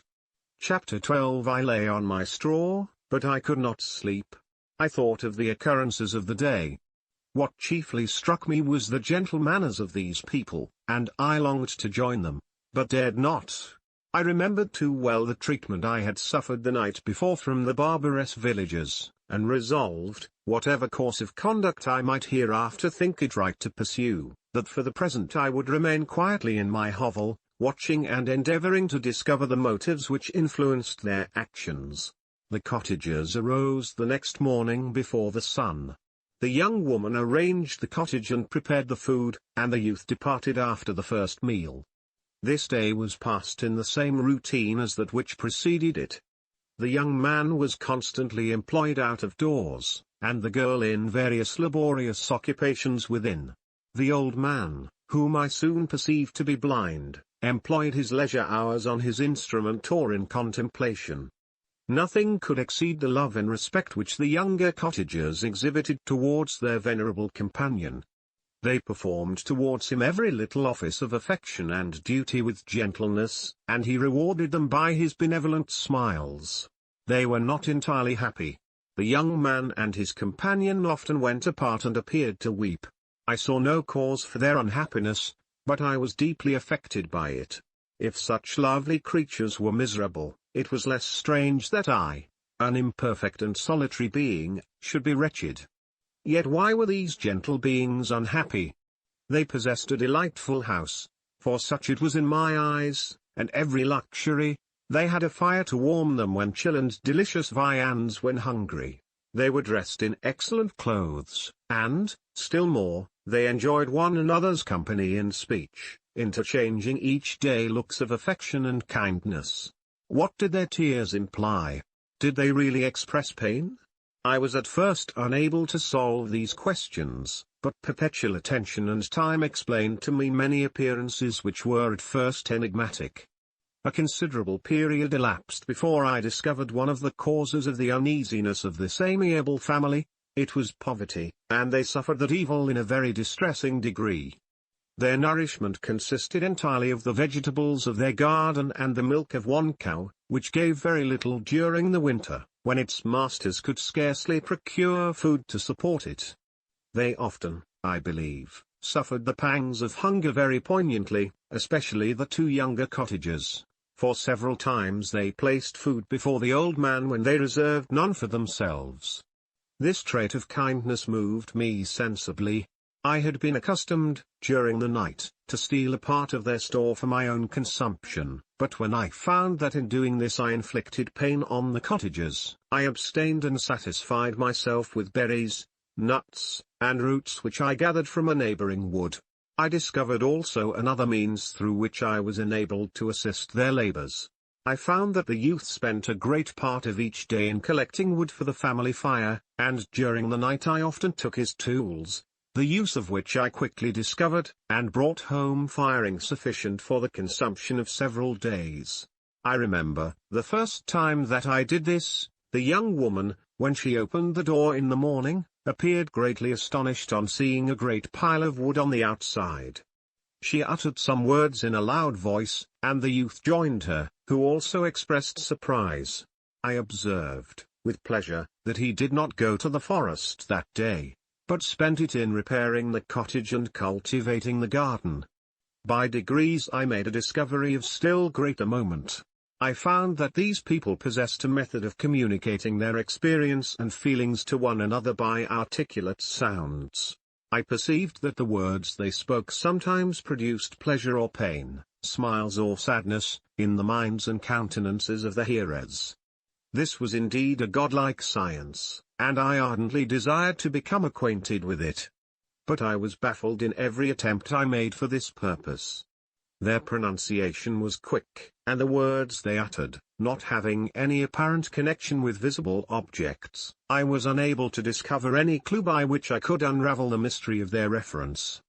By great application, however, and after having remained during the space of several revolutions of the moon in my hovel, I discovered the names that were given to some of the most familiar objects of discourse. I learned and applied the words, fire, milk, bread, and wood. I learned also the names of the cottagers themselves. The youth and his companion had each of them several names, but the old man had only one, which was father. The girl was called sister or Agatha, and the youth Felix, brother, or son. I cannot describe the delight I felt when I learned the ideas appropriated to each of these sounds and was able to pronounce them. I distinguished several other words without being able as yet to understand or apply them, such as good, dearest, unhappy. I spent the winter in this manner. The gentle manners and beauty of the cottagers greatly endeared them to me. When they were unhappy, I felt depressed; when they rejoiced, I sympathized in their joys. I saw few human beings besides them, and if any other happened to enter the cottage, their harsh manners and rude gait only enhanced to me the superior accomplishments of my friends. The old man, I could perceive, often endeavored to encourage his children, as sometimes I found that he called them, to cast off their melancholy. He would talk in a cheerful accent, with an expression of goodness that bestowed pleasure even upon me. Agatha listened with respect. Her eyes sometimes filled with tears, which she endeavored to wipe away unperceived, but I generally found that her countenance and tone were more cheerful after having listened to the exhortations of her father. It was not thus with Felix. He was always the saddest of the group, and even to my unpracticed senses, he appeared to have suffered more deeply than his friends. But if his countenance was more sorrowful, his voice was more cheerful than that of his sister, especially when he addressed the old man. I could mention innumerable instances which, although slight, marked the dispositions of these amiable cottagers. In the midst of poverty and want, Felix carried with pleasure to his sister the first little white flower that peeped out from beneath the snowy ground. Early in the morning, before she had risen, he cleared away the snow that obstructed her path to the milk-house, drew water from the well, and brought the wood from the outhouse, where, to his perpetual astonishment, he found his store always replenished by an invisible hand. In the day, I believe, he worked sometimes for a neighboring farmer, because he often went forth and did not return until dinner, yet brought no wood with him. At other times he worked in the garden, but as there was little to do in the frosty season, he read to the old man and Agatha. This reading had puzzled me extremely at first, but by degrees I discovered that he uttered many of the same sounds when he read as when he talked. I conjectured, therefore, that he found on the paper signs for speech which he understood, and I ardently longed to comprehend these also. But how was that possible when I did not even understand the sounds for which they stood as signs? I improved, however, sensibly in this science, but not sufficiently to follow up any kind of conversation, although I applied my whole mind to the endeavor, for I easily perceived that, although I eagerly longed to discover myself to the cottagers, I ought not to make the attempt until I had first become master of their language, which knowledge might enable me to make them overlook the deformity of my figure, for with this also the contrast perpetually presented to my eyes had made me acquainted. I had admired the perfect forms of my cottagers, their grace, beauty, and delicate complexions, but how was I terrified when I viewed myself in a transparent pool. At first I started back, unable to believe that it was indeed I who was reflected in the mirror, and when I became fully convinced that I was in reality the monster that I am, I was filled with the bitterest sensations of despondence and mortification. Alas! I did not yet entirely know the fatal effects of this miserable deformity. As the sun became warmer and the light of day longer, the snow vanished, and I beheld the bare trees and the black earth. From this time Felix was more employed, and the heart-moving indications of impending famine disappeared. Their food, as I afterwards found, was coarse, but it was wholesome, and they procured a sufficiency of it. Several new kinds of plants sprang up in the garden, which they dressed, and these signs of comfort increased daily as the season advanced. The old man, leaning on his son, walked each day at noon, when it did not rain, as I found it was called when the heavens poured forth its waters. This frequently took place, but a high wind quickly dried the earth, and the season became far more pleasant than it had been. My mode of life in my hovel was uniform. During the morning I attended the motions of the cottagers, and when they were dispersed in various occupations, I slept. The remainder of the day was spent in observing my friends. When they had retired to rest, if there was any moon or the night was starlight, I went into the woods and collected my own food and fuel for the cottage. When I returned, as often as it was necessary, I cleared their path from the snow and performed those offices that I had seen done by Felix. I afterwards found that these labors, performed by an invisible hand, greatly astonished them, and once or twice I heard them, on these occasions, utter the words "good spirit," "wonderful," but I did not then understand the signification of these terms. My thoughts now became more active, and I longed to discover the motives and feelings of these lovely creatures. I was inquisitive to know why Felix appeared so miserable and Agatha so sad. I thought, foolish wretch, that it might be in my power to restore happiness to these deserving people. When I slept or was absent, the forms of the venerable blind father, the gentle Agatha, and the excellent Felix flitted before me. I looked upon them as superior beings who would be the arbiters of my future destiny. I formed in my imagination 1,000 pictures of presenting myself to them, and their reception of me. I imagined that they would be disgusted, until, by my gentle demeanor and conciliating words, I should first win their favor and afterwards their love. These thoughts exhilarated me and led me to apply with fresh ardor to the acquiring the art of language. My organs were indeed harsh, but supple, and although my voice was very unlike the soft music of their tones, yet I pronounced such words as I understood with tolerable ease. It was as the ass and the lap dog, yet surely the gentle ass whose intentions were affectionate, although his manners were rude, deserved better treatment than blows and execration. The pleasant showers and genial warmth of spring greatly altered the aspect of the earth. Men who before this change seemed to have been hid in caves dispersed themselves and were employed in various arts of cultivation. The birds sang in more cheerful notes, and the leaves began to bud forth on the trees. Happy, happy earth! Fit habitation for gods, which, so short a time before, was bleak, damp, and unwholesome. My spirits were elevated by the enchanting appearance of nature. The past was blotted from my memory. The present was tranquil, and the future gilded by bright rays of hope and anticipations of joy. Chapter 13. I now hasten to the more moving part of my story. I shall relate events that impressed me with feelings which, from what I had been, have made me what I am. Spring advanced rapidly, the weather became fine and the skies cloudless. It surprised me that what before was desert and gloomy should now bloom with the most beautiful flowers and verdure. My senses were gratified and refreshed by 1,000 scents of delight and 1,000 sights of beauty. It was on one of these days, when my cottagers periodically rested from labor, the old man played on his guitar, and the children listened to him, that I observed the countenance of Felix was melancholy beyond expression. He sighed frequently, and once his father paused in his music, and I conjectured by his manner that he inquired the cause of his son's sorrow. Felix replied in a cheerful accent, and the old man was recommencing his music when someone tapped at the door. It was a lady on horseback, accompanied by a countryman as a guide. The lady was dressed in a dark suit and covered with a thick black veil. Agatha asked a question, to which the stranger only replied by pronouncing, in a sweet accent, the name of Felix. Her voice was musical but unlike that of either of my friends. On hearing this word, Felix came up hastily to the lady, who, when she saw him, threw up her veil, and I beheld a countenance of angelic beauty and expression.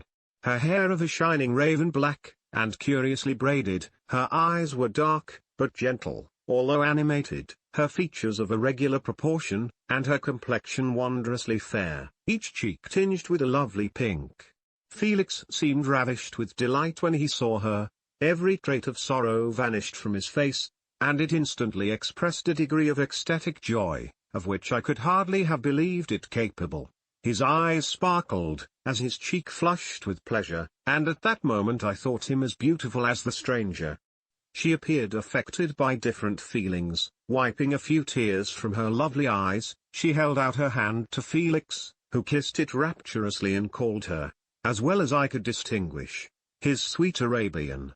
She did not appear to understand him, but smiled. He assisted her to dismount, and dismissing her guide, conducted her into the cottage. Some conversation took place between him and his father, and the young stranger knelt at the old man's feet and would have kissed his hand, but he raised her and embraced her affectionately. I soon perceived that although the stranger uttered articulate sounds and appeared to have a language of her own, she was neither understood by nor herself understood the cottagers. They made many signs which I did not comprehend, but I saw that her presence diffused gladness through the cottage, dispelling their sorrow as the sun dissipates the morning mists. Felix seemed peculiarly happy and with smiles of delight welcomed his Arabian. Agatha, the ever-gentle Agatha, kissed the hands of the lovely stranger, and pointing to her brother, made signs which appeared to me to mean that he had been sorrowful until she came. Some hours passed thus, while they, by their countenances, expressed joy, the cause of which I did not comprehend.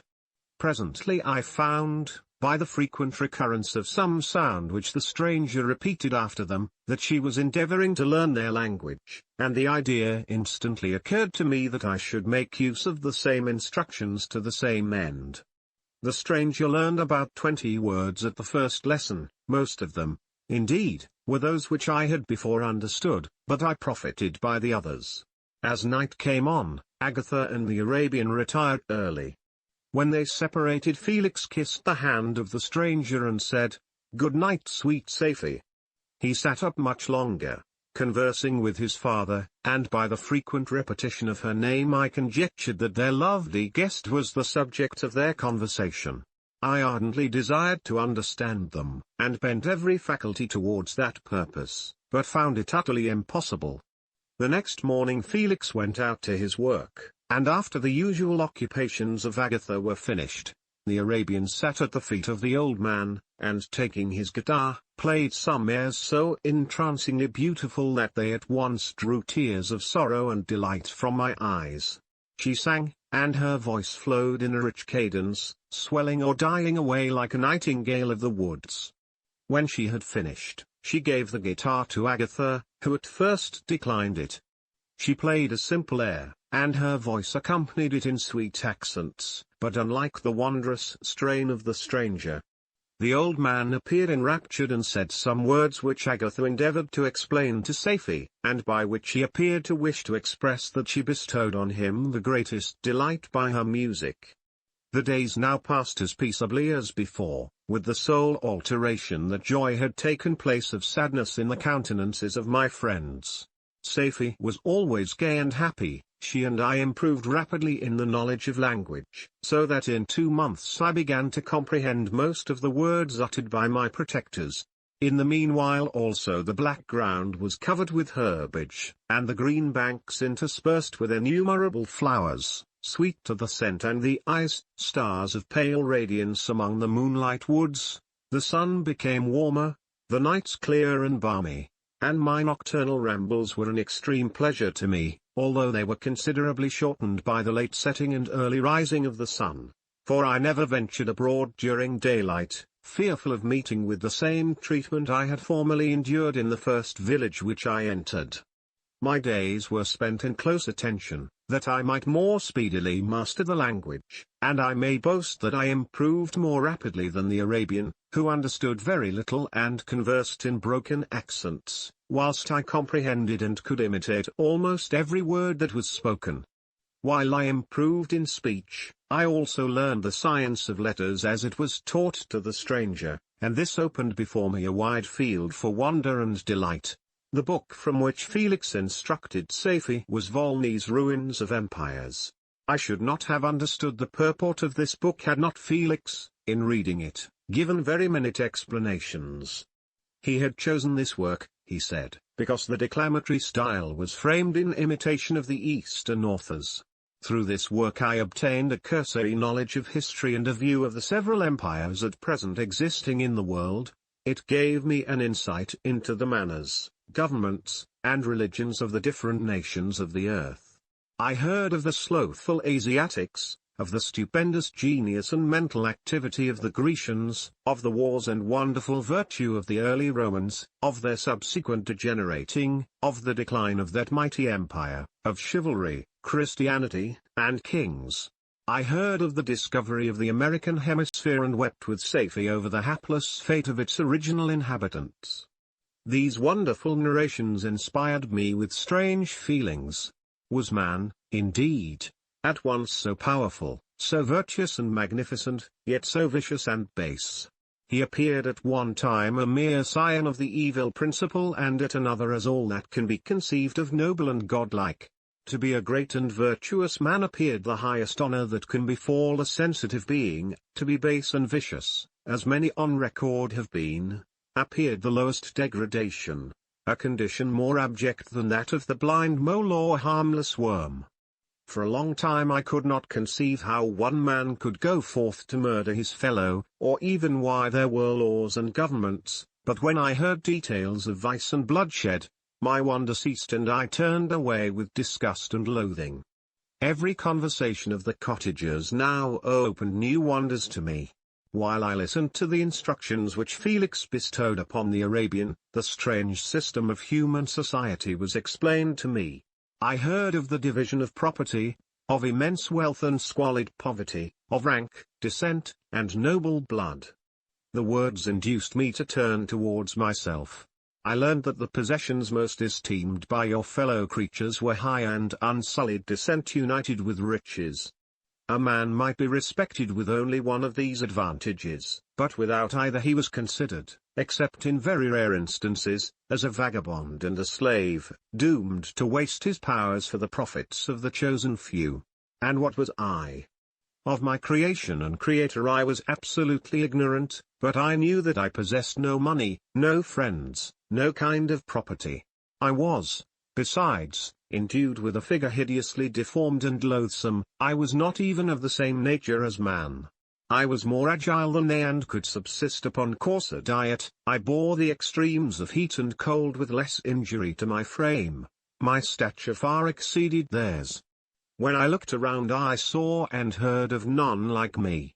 Was I, then, a monster, a blot upon the earth, from which all men fled and whom all men disowned?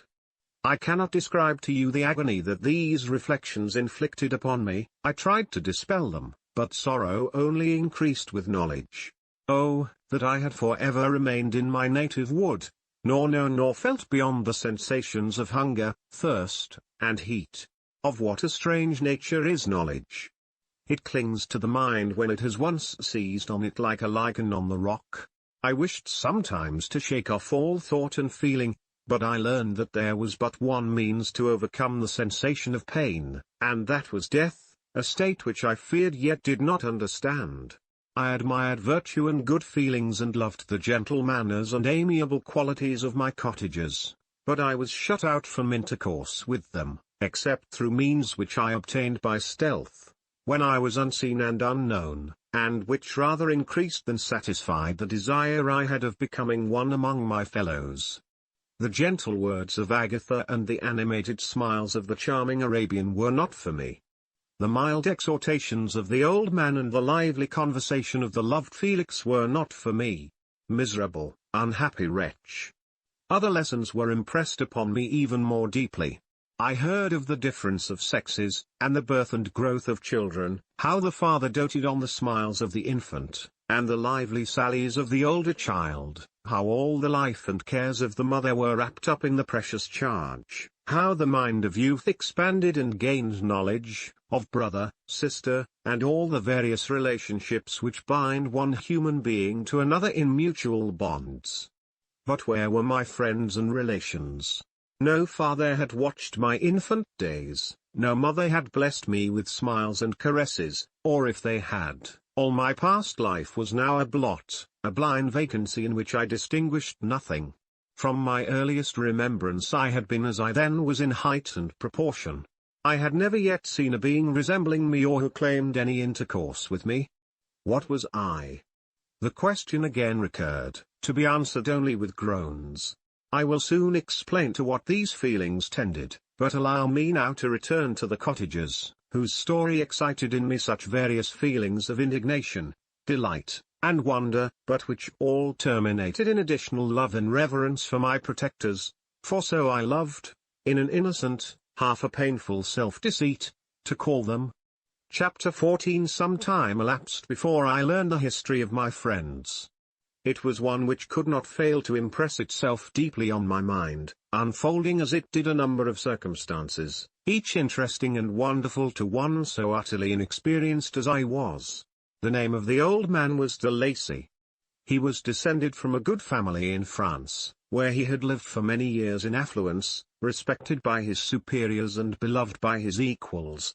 His son was bred in the service of his country, and Agatha had ranked with ladies of the highest distinction. A few months before my arrival they had lived in a large and luxurious city called Paris, surrounded by friends and possessed of every enjoyment which virtue, refinement of intellect, or taste, accompanied by a moderate fortune, could afford. The father of Safie had been the cause of their ruin. He was a Turkish merchant and had inhabited Paris for many years, when, for some reason which I could not learn, he became obnoxious to the government. He was seized and cast into prison the very day that Safie arrived from Constantinople to join him. He was tried and condemned to death. The injustice of his sentence was very flagrant, all Paris was indignant, and it was judged that his religion and wealth rather than the crime alleged against him had been the cause of his condemnation. Felix had accidentally been present at the trial. His horror and indignation were uncontrollable when he heard the decision of the court. He made, at that moment, a solemn vow to deliver him and then looked around for the means. After many fruitless attempts to gain admittance to the prison, he found a strongly grated window in an unguarded part of the building, which lighted the dungeon of the unfortunate Mohammedan, who, loaded with chains, waited in despair the execution of the barbarous sentence. Felix visited the grate at night and made known to the prisoner his intentions in his favor. The Turk, amazed and delighted, endeavored to kindle the zeal of his deliverer by promises of reward and wealth. Felix rejected his offers with contempt, yet when he saw the lovely Safie, who was allowed to visit her father and who by her gestures expressed her lively gratitude, the youth could not help owning to his own mind that the captive possessed a treasure which would fully reward his toil and hazard. The Turk quickly perceived the impression that his daughter had made on the heart of Felix and endeavored to secure him more entirely in his interests by the promise of her hand in marriage so soon as he should be conveyed to a place of safety. Felix was too delicate to accept this offer, yet he looked forward to the probability of the event as to the consummation of his happiness. During the ensuing days, while the preparations were going forward for the escape of the merchant, the zeal of Felix was warmed by several letters that he received from this lovely girl, who found means to express her thoughts in the language of her lover by the aid of an old man, a servant of her father who understood French. She thanked him in the most ardent terms for his intended services towards her parent, and at the same time she gently deplored her own fate. I have copies of these letters, for I found means, during my residence in the hovel, to procure the implements of writing, and the letters were often in the hands of Felix or Agatha. Before I depart I will give them to you, they will prove the truth of my tale, but at present, as the sun is already far declined, I shall only have time to repeat the substance of them to you. Safie related that her mother was a Christian Arab, seized and made a slave by the Turks. Recommended by her beauty, she had won the heart of the father of Safie, who married her. The young girl spoke in high and enthusiastic terms of her mother, who, born in freedom, spurned the bondage to which she was now reduced. She instructed her daughter in the tenets of her religion and taught her to aspire to higher powers of intellect and an independence of spirit forbidden to the female followers of Muhammad. This lady died, but her lessons were indelibly impressed on the mind of Safie, who sickened at the prospect of again returning to Asia and being immured within the walls of a harem, allowed only to occupy herself with infantile amusements, ill-suited to the temper of her soul, now accustomed to grand ideas and a noble emulation for virtue. The prospect of marrying a Christian and remaining in a country where women were allowed to take a rank in society was enchanting to her. The day for the execution of the Turk was fixed, but on the night previous to it he quitted his prison and before morning was distant many leagues from Paris. Felix had procured passports in the name of his father, sister, and himself. He had previously communicated his plan to the former, who aided the deceit by quitting his house, under the pretence of a journey and concealed himself, with his daughter, in an obscure part of Paris. Felix conducted the fugitives through France to Lyon and across Montparnasse to Leghorn, where the merchant had decided to wait a favorable opportunity of passing into some part of the Turkish dominions. Safie resolved to remain with her father until the moment of his departure, before which time the Turk renewed his promise that she should be united to his deliverer, and Felix remained with them in expectation of that event, and in the meantime he enjoyed the society of the Arabian, who exhibited towards him the simplest and tenderest affection. They conversed with one another through the means of an interpreter, and sometimes with the interpretation of looks, and Safie sang to him the divine airs of her native country. The Turk allowed this intimacy to take place and encouraged the hopes of the youthful lovers, while in his heart he had formed far other plans. He loathed the idea that his daughter should be united to a Christian, but he feared the resentment of Felix if he should appear lukewarm, for he knew that he was still in the power of his deliverer if he should choose to betray him to the Italian state which they inhabited. He revolved 1,000 plans by which he should be enabled to prolong the deceit until it might be no longer necessary, and secretly to take his daughter with him when he departed. His plans were facilitated by the news which arrived from Paris. The government of France were greatly enraged at the escape of their victim and spared no pains to detect and punish his deliverer. The plot of Felix was quickly discovered, and De Lacy and Agatha were thrown into prison. The news reached Felix and roused him from his dream of pleasure. His blind and aged father and his gentle sister lay in a noisome dungeon while he enjoyed the free air and the society of her whom he loved. This idea was torture to him. He quickly arranged with the Turk that if the latter should find a favorable opportunity for escape before Felix could return to Italy, Safie should remain as a boarder at a convent at Leghorn, and then, Quitting the lovely Arabian, he hastened to Paris and delivered himself up to the vengeance of the law, hoping to free de Lacy and Agatha by this proceeding. He did not succeed. They remained confined for 5 months before the trial took place, the result of which deprived them of their fortune and condemned them to a perpetual exile from their native country. They found a miserable asylum in the cottage in Germany, where I discovered them. Felix soon learned that the treacherous Turk, for whom he and his family endured such unheard-of oppression, on discovering that his deliverer was thus reduced to poverty and ruin, became a traitor to good feeling and honor and had quitted Italy with his daughter, insultingly sending Felix a pittance of money to aid him, as he said, in some plan of future maintenance. Such were the events that preyed on the heart of Felix and rendered him, when I first saw him, the most miserable of his family. He could have endured poverty, and while this distress had been the meed of his virtue, he gloried in it. But the ingratitude of the Turk and the loss of his beloved Safie were misfortunes more bitter and irreparable. The arrival of the Arabian now infused new life into his soul. When the news reached Leghorn that Felix was deprived of his wealth and rank, the merchant commanded his daughter to think no more of her lover, but to prepare to return to her native country.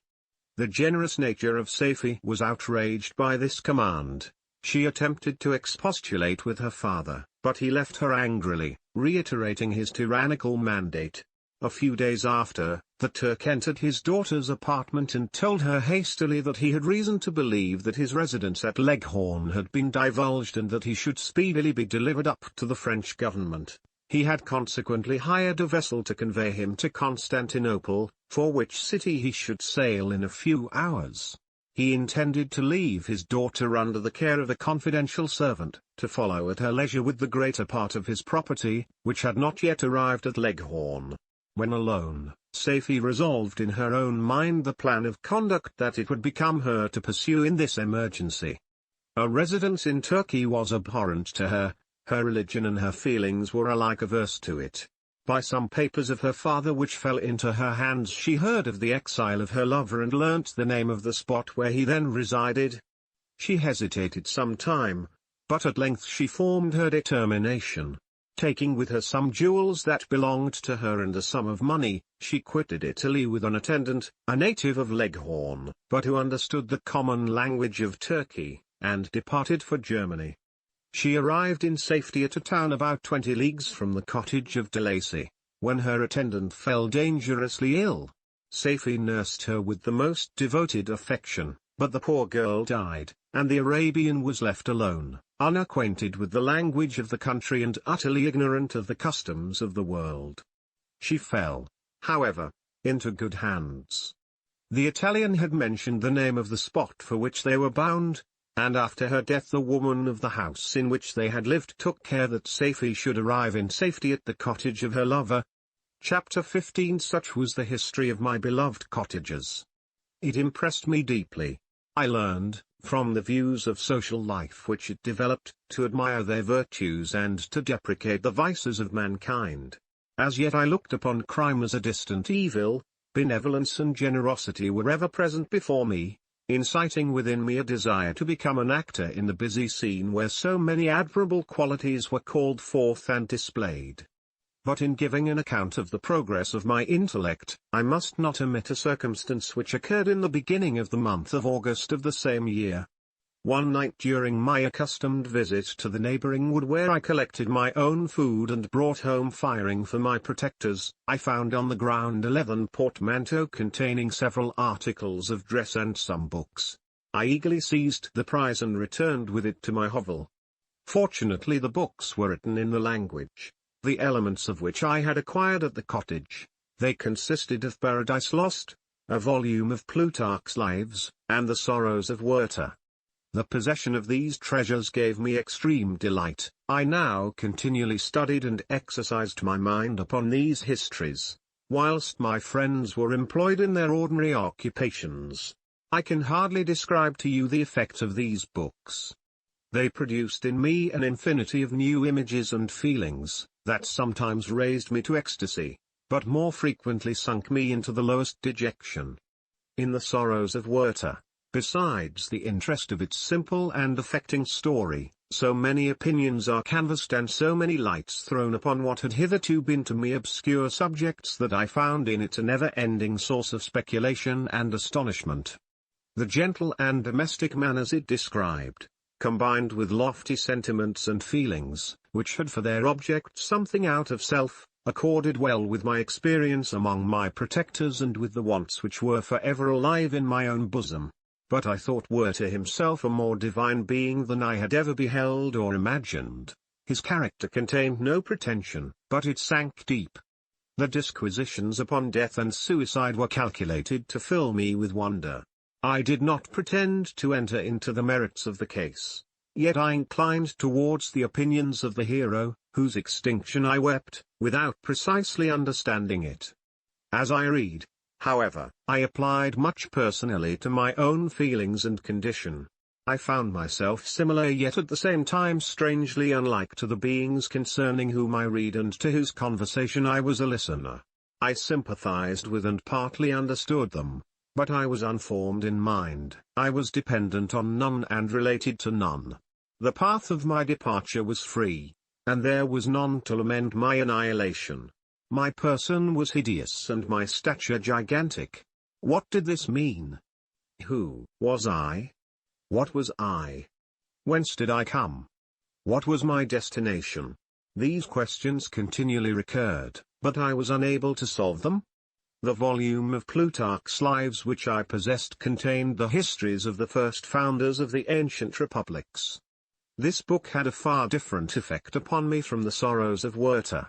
I learned from Werter's imaginations despondency and gloom, but Plutarch taught me high thoughts.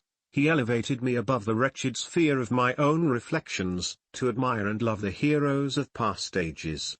Many things I read surpassed my understanding and experience. I had a very confused knowledge of kingdoms, wide extents of country, mighty rivers, and boundless seas. But I was perfectly unacquainted with towns and large assemblages of men. The cottage of my protectors had been the only school in which I had studied human nature, but this book developed new and mightier scenes of action. I read of men concerned in public affairs, governing or massacring their species. I felt the greatest ardor for virtue rise within me, and abhorrence for vice, as far as I understood the signification of those terms, relative as they were, as I applied them, to pleasure and pain alone. Induced by these feelings, I was of course led to admire peaceable lawgivers, Numa, Solon, and Lycurgus, in preference to Romulus and Theseus. The patriarchal lives of my protectors caused these impressions to take a firm hold on my mind. Perhaps, if my first introduction to humanity had been made by a young soldier, burning for glory and slaughter, I should have been imbued with different sensations. But Paradise Lost excited different and far deeper emotions. I read it, as I had read the other volumes which had fallen into my hands, as a true history. It moved every feeling of wonder and awe that the picture of an omnipotent God warring with his creatures was capable of exciting. I often referred the several situations, as their similarity struck me, to my own. Like Adam, I was apparently united by no link to any other being in existence, but his state was far different from mine in every other respect. He had come forth from the hands of God a perfect creature, happy and prosperous, guarded by the especial care of his Creator. He was allowed to converse with and acquire knowledge from beings of a superior nature. But I was wretched, helpless, and alone. Many times I considered Satan as the fitter emblem of my condition, for often, like him, when I viewed the bliss of my protectors, the bitter gall of envy rose within me. Another circumstance strengthened and confirmed these feelings. Soon after my arrival in the hovel I discovered some papers in the pocket of the dress which I had taken from your laboratory. At first I had neglected them, but now that I was able to decipher the characters in which they were written, I began to study them with diligence. It was your journal of the 4 months that preceded my creation. You minutely described in these papers every step you took in the progress of your work. This history was mingled with accounts of domestic occurrences. You doubtless recollect these papers. Here they are. Everything is related in them which bears reference to my accursed origin. The whole detail of that series of disgusting circumstances which produced it is set in view. The minutest description of my odious and loathsome person is given, in language which painted your own horrors and rendered mine indelible. I sickened as I read. Hateful day when I received life! I exclaimed in agony. Accursed Creator! Why did you form a monster so hideous that even you turned from me in disgust? God, in pity, made man beautiful and alluring, after his own image. But my form is a filthy type of yours, more horrid even from the very resemblance. Satan had his companions, fellow devils, to admire and encourage him. But I am solitary and abhorred. These were the reflections of my hours of despondency and solitude. But when I contemplated the virtues of the cottagers, their amiable and benevolent dispositions, I persuaded myself that when they should become acquainted with my admiration of their virtues they would compassionate me and overlook my personal deformity. Could they turn from their door one, however monstrous, who solicited their compassion and friendship? I resolved, at least, not to despair, but in every way to fit myself for an interview with them which would decide my fate. I postponed this attempt for some months longer, for the importance attached to its success inspired me with a dread lest I should fail. Besides, I found that my understanding improved so much with every day's experience that I was unwilling to commence this undertaking until a few more months should have added to my sagacity. Several changes, in the meantime, took place in the cottage. The presence of safety diffused happiness among its inhabitants, and I also found that a greater degree of plenty reigned there. Felix and Agatha spent more time in amusement and conversation, and were assisted in their labors by servants. They did not appear rich, but they were contented and happy, their feelings were serene and peaceful, while mine became every day more tumultuous. Increase of knowledge only discovered to me more clearly what a wretched outcast I was. I cherished hope, it is true, but it vanished when I beheld my person reflected in water or my shadow in the moonshine, even as that frail image and that inconstant shade. I endeavored to crush these fears and to fortify myself for the trial which in a few months I resolved to undergo, and sometimes I allowed my thoughts, unchecked by reason, to ramble in the fields of paradise, and dared to fancy amiable and lovely creatures sympathizing with my feelings and cheering my gloom. Their angelic countenances breathed smiles of consolation. But it was all a dream, no Eve soothed my sorrows nor shared my thoughts, I was alone. I remembered Adam's supplication to his Creator. But where was mine? He had abandoned me, and in the bitterness of my heart I cursed him. Autumn passed thus. I saw, with surprise and grief, the leaves decay and fall, and nature again assume the barren and bleak appearance it had worn when I first beheld the woods and the lovely moon. Yet I did not heed the bleakness of the weather, I was better fitted by my conformation for the endurance of cold than heat. But my chief delights were the sight of the flowers, the birds, and all the gay apparel of summer. When those deserted me, I turned with more attention towards the cottagers. Their happiness was not decreased by the absence of summer. They loved and sympathized with one another, and their joys, depending on each other, were not interrupted by the casualties that took place around them. The more I saw of them, the greater became my desire to claim their protection and kindness. My heart yearned to be known and loved by these amiable creatures. To see their sweet looks directed towards me with affection was the utmost limit of my ambition. I dared not think that they would turn them from me with disdain and horror. The poor stopped at their door were never driven away. I asked, it is true, for greater treasures than a little food or rest. I required kindness and sympathy, but I did not believe myself utterly unworthy of it. The winter advanced, and an entire revolution of the seasons had taken place since I awoke into life. My attention at this time was solely directed towards my plan of introducing myself into the cottage of my protectors. I revolved many projects, but that on which I finally fixed was to enter the dwelling when the blind old man should be alone. I had sagacity enough to discover that the unnatural hideousness of my person was the chief object of horror with those who had formerly beheld me. My voice, although harsh, had nothing terrible in it. I thought, therefore, that if in the absence of his children I could gain the goodwill and mediation of the old de Lacy, I might by his means be tolerated by my younger protectors. One day, when the sun shone on the red leaves that strewed the ground and diffused cheerfulness, although it denied warmth, Safie, Agatha, and Felix departed on a long country walk, and the old man, at his own desire, was left alone in the cottage.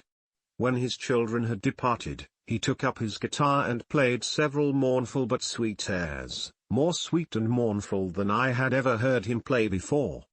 At first his countenance was illuminated with pleasure, but as he continued, thoughtfulness and sadness succeeded.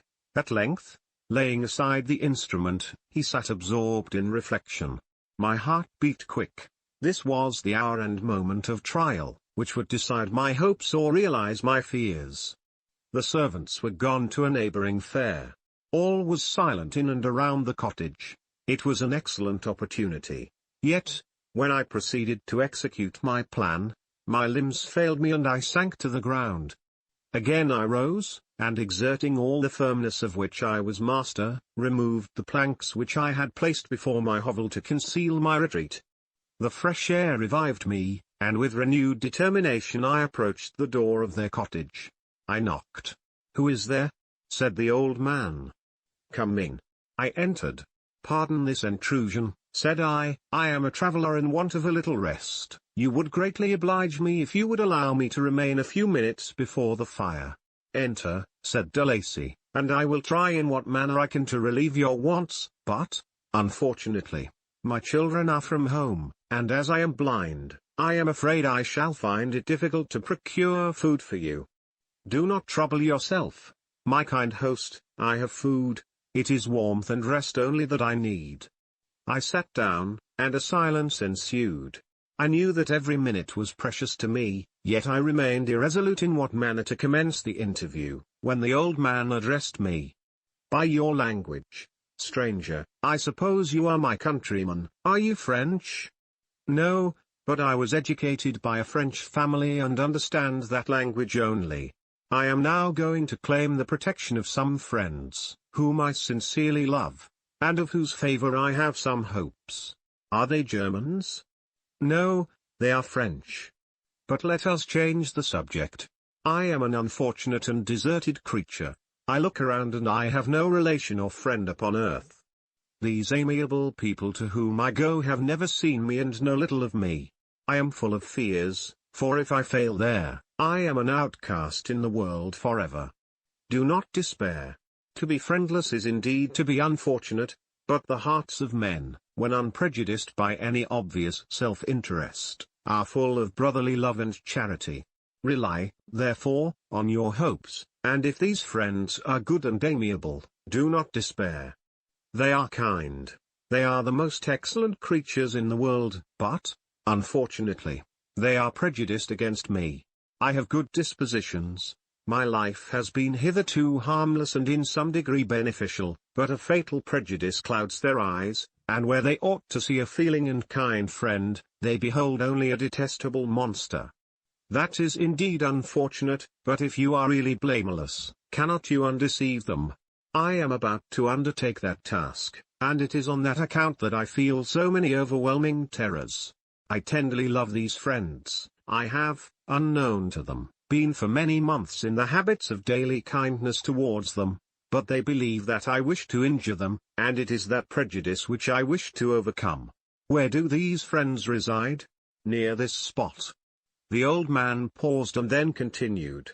If you will unreservedly confide to me the particulars of your tale, I perhaps may be of use in undeceiving them. I am blind and cannot judge of your countenance, but there is something in your words which persuades me that you are sincere. I am poor and an exile, but it will afford me true pleasure to be in any way serviceable to a human creature. Excellent man. I thank you and accept your generous offer. You raise me from the dust by this kindness, and I trust that, by your aid, I shall not be driven from the society and sympathy of your fellow creatures. Heaven forbid! Even if you were really criminal, for that can only drive you to desperation, and not instigate you to virtue. I also am unfortunate. I and my family have been condemned, although innocent, Judge. Therefore, if I do not feel for your misfortunes, how can I thank you, my best and only benefactor? From your lips first have I heard the voice of kindness directed towards me. I shall be forever grateful, and your present humanity assures me of success with those friends whom I am on the point of meeting. May I know the names and residence of those friends? I paused. This, I thought, was the moment of decision, which was to rob me of or bestow happiness on me forever. I struggled vainly for firmness sufficient to answer him, but the effort destroyed all my remaining strength. I sank on the chair and sobbed aloud. At that moment I heard the steps of my younger protectors.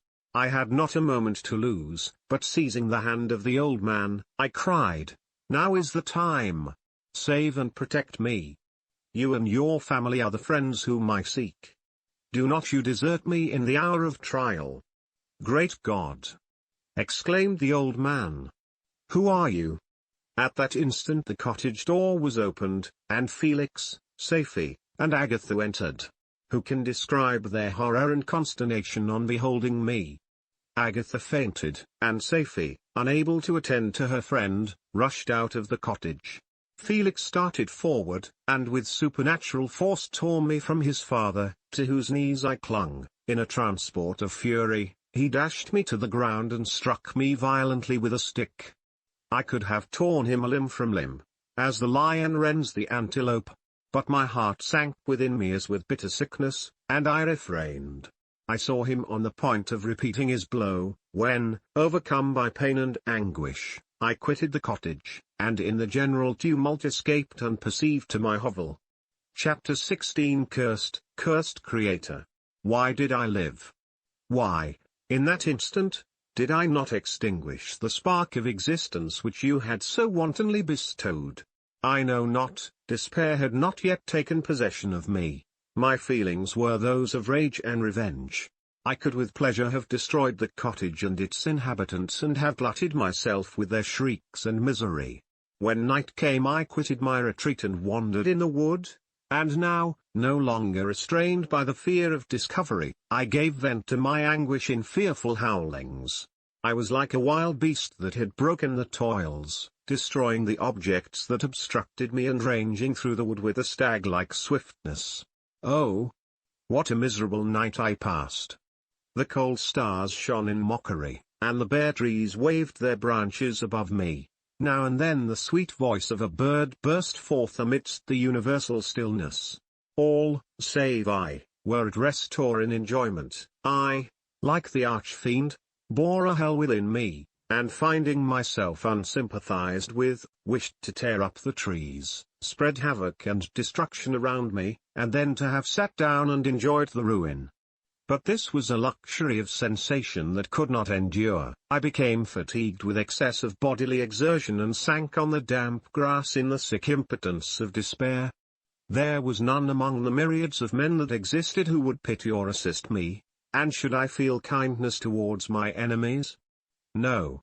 From that moment I declared everlasting war against the species, and more than all, against him who had formed me and sent me forth to this insupportable misery. The sun rose. I heard the voices of men and knew that it was impossible to return to my retreat during that day. Accordingly I hid myself in some thick underwood, determining to devote the ensuing hours to reflection on my situation. The pleasant sunshine and the pure air of day restored me to some degree of tranquillity, and when I considered what had passed at the cottage, I could not help believing that I had been too hasty in my conclusions. I had certainly acted imprudently. It was apparent that my conversation had interested the father in my behalf, and I was a fool in having exposed my person to the horror of his children. I ought to have familiarized the old de Lacy to me, and by degrees to have discovered myself to the rest of his family, when they should have been prepared for my approach. But I did not believe my errors to be irretrievable, and after much consideration I resolved to return to the cottage, seek the old man, and by my representations win him to my party. These thoughts calmed me, and in the afternoon I sank into a profound sleep, But the fever of my blood did not allow me to be visited by peaceful dreams. The horrible scene of the preceding day was forever acting before my eyes. The females were flying and the enraged Felix tearing me from his father's feet. I awoke exhausted, and finding that it was already night, I crept forth from my hiding place, and went in search of food. When my hunger was appeased, I directed my steps towards the well-known path that conducted to the cottage. All there was at peace. I crept into my hovel and remained in silent expectation of the accustomed hour when the family arose. That hour passed. The sun mounted high in the heavens, but the cottagers did not appear. I trembled violently, apprehending some dreadful misfortune. The inside of the cottage was dark, and I heard no motion. I cannot describe the agony of this suspense. Presently 2 countrymen passed by, but pausing near the cottage, they entered into conversation, using violent gesticulations, but I did not understand what they said, as they spoke the language of the country, which differed from that of my protectors. Soon after, however, Felix approached with another man. I was surprised, as I knew that he had not quitted the cottage that morning, and waited anxiously to discover from his discourse the meaning of these unusual appearances.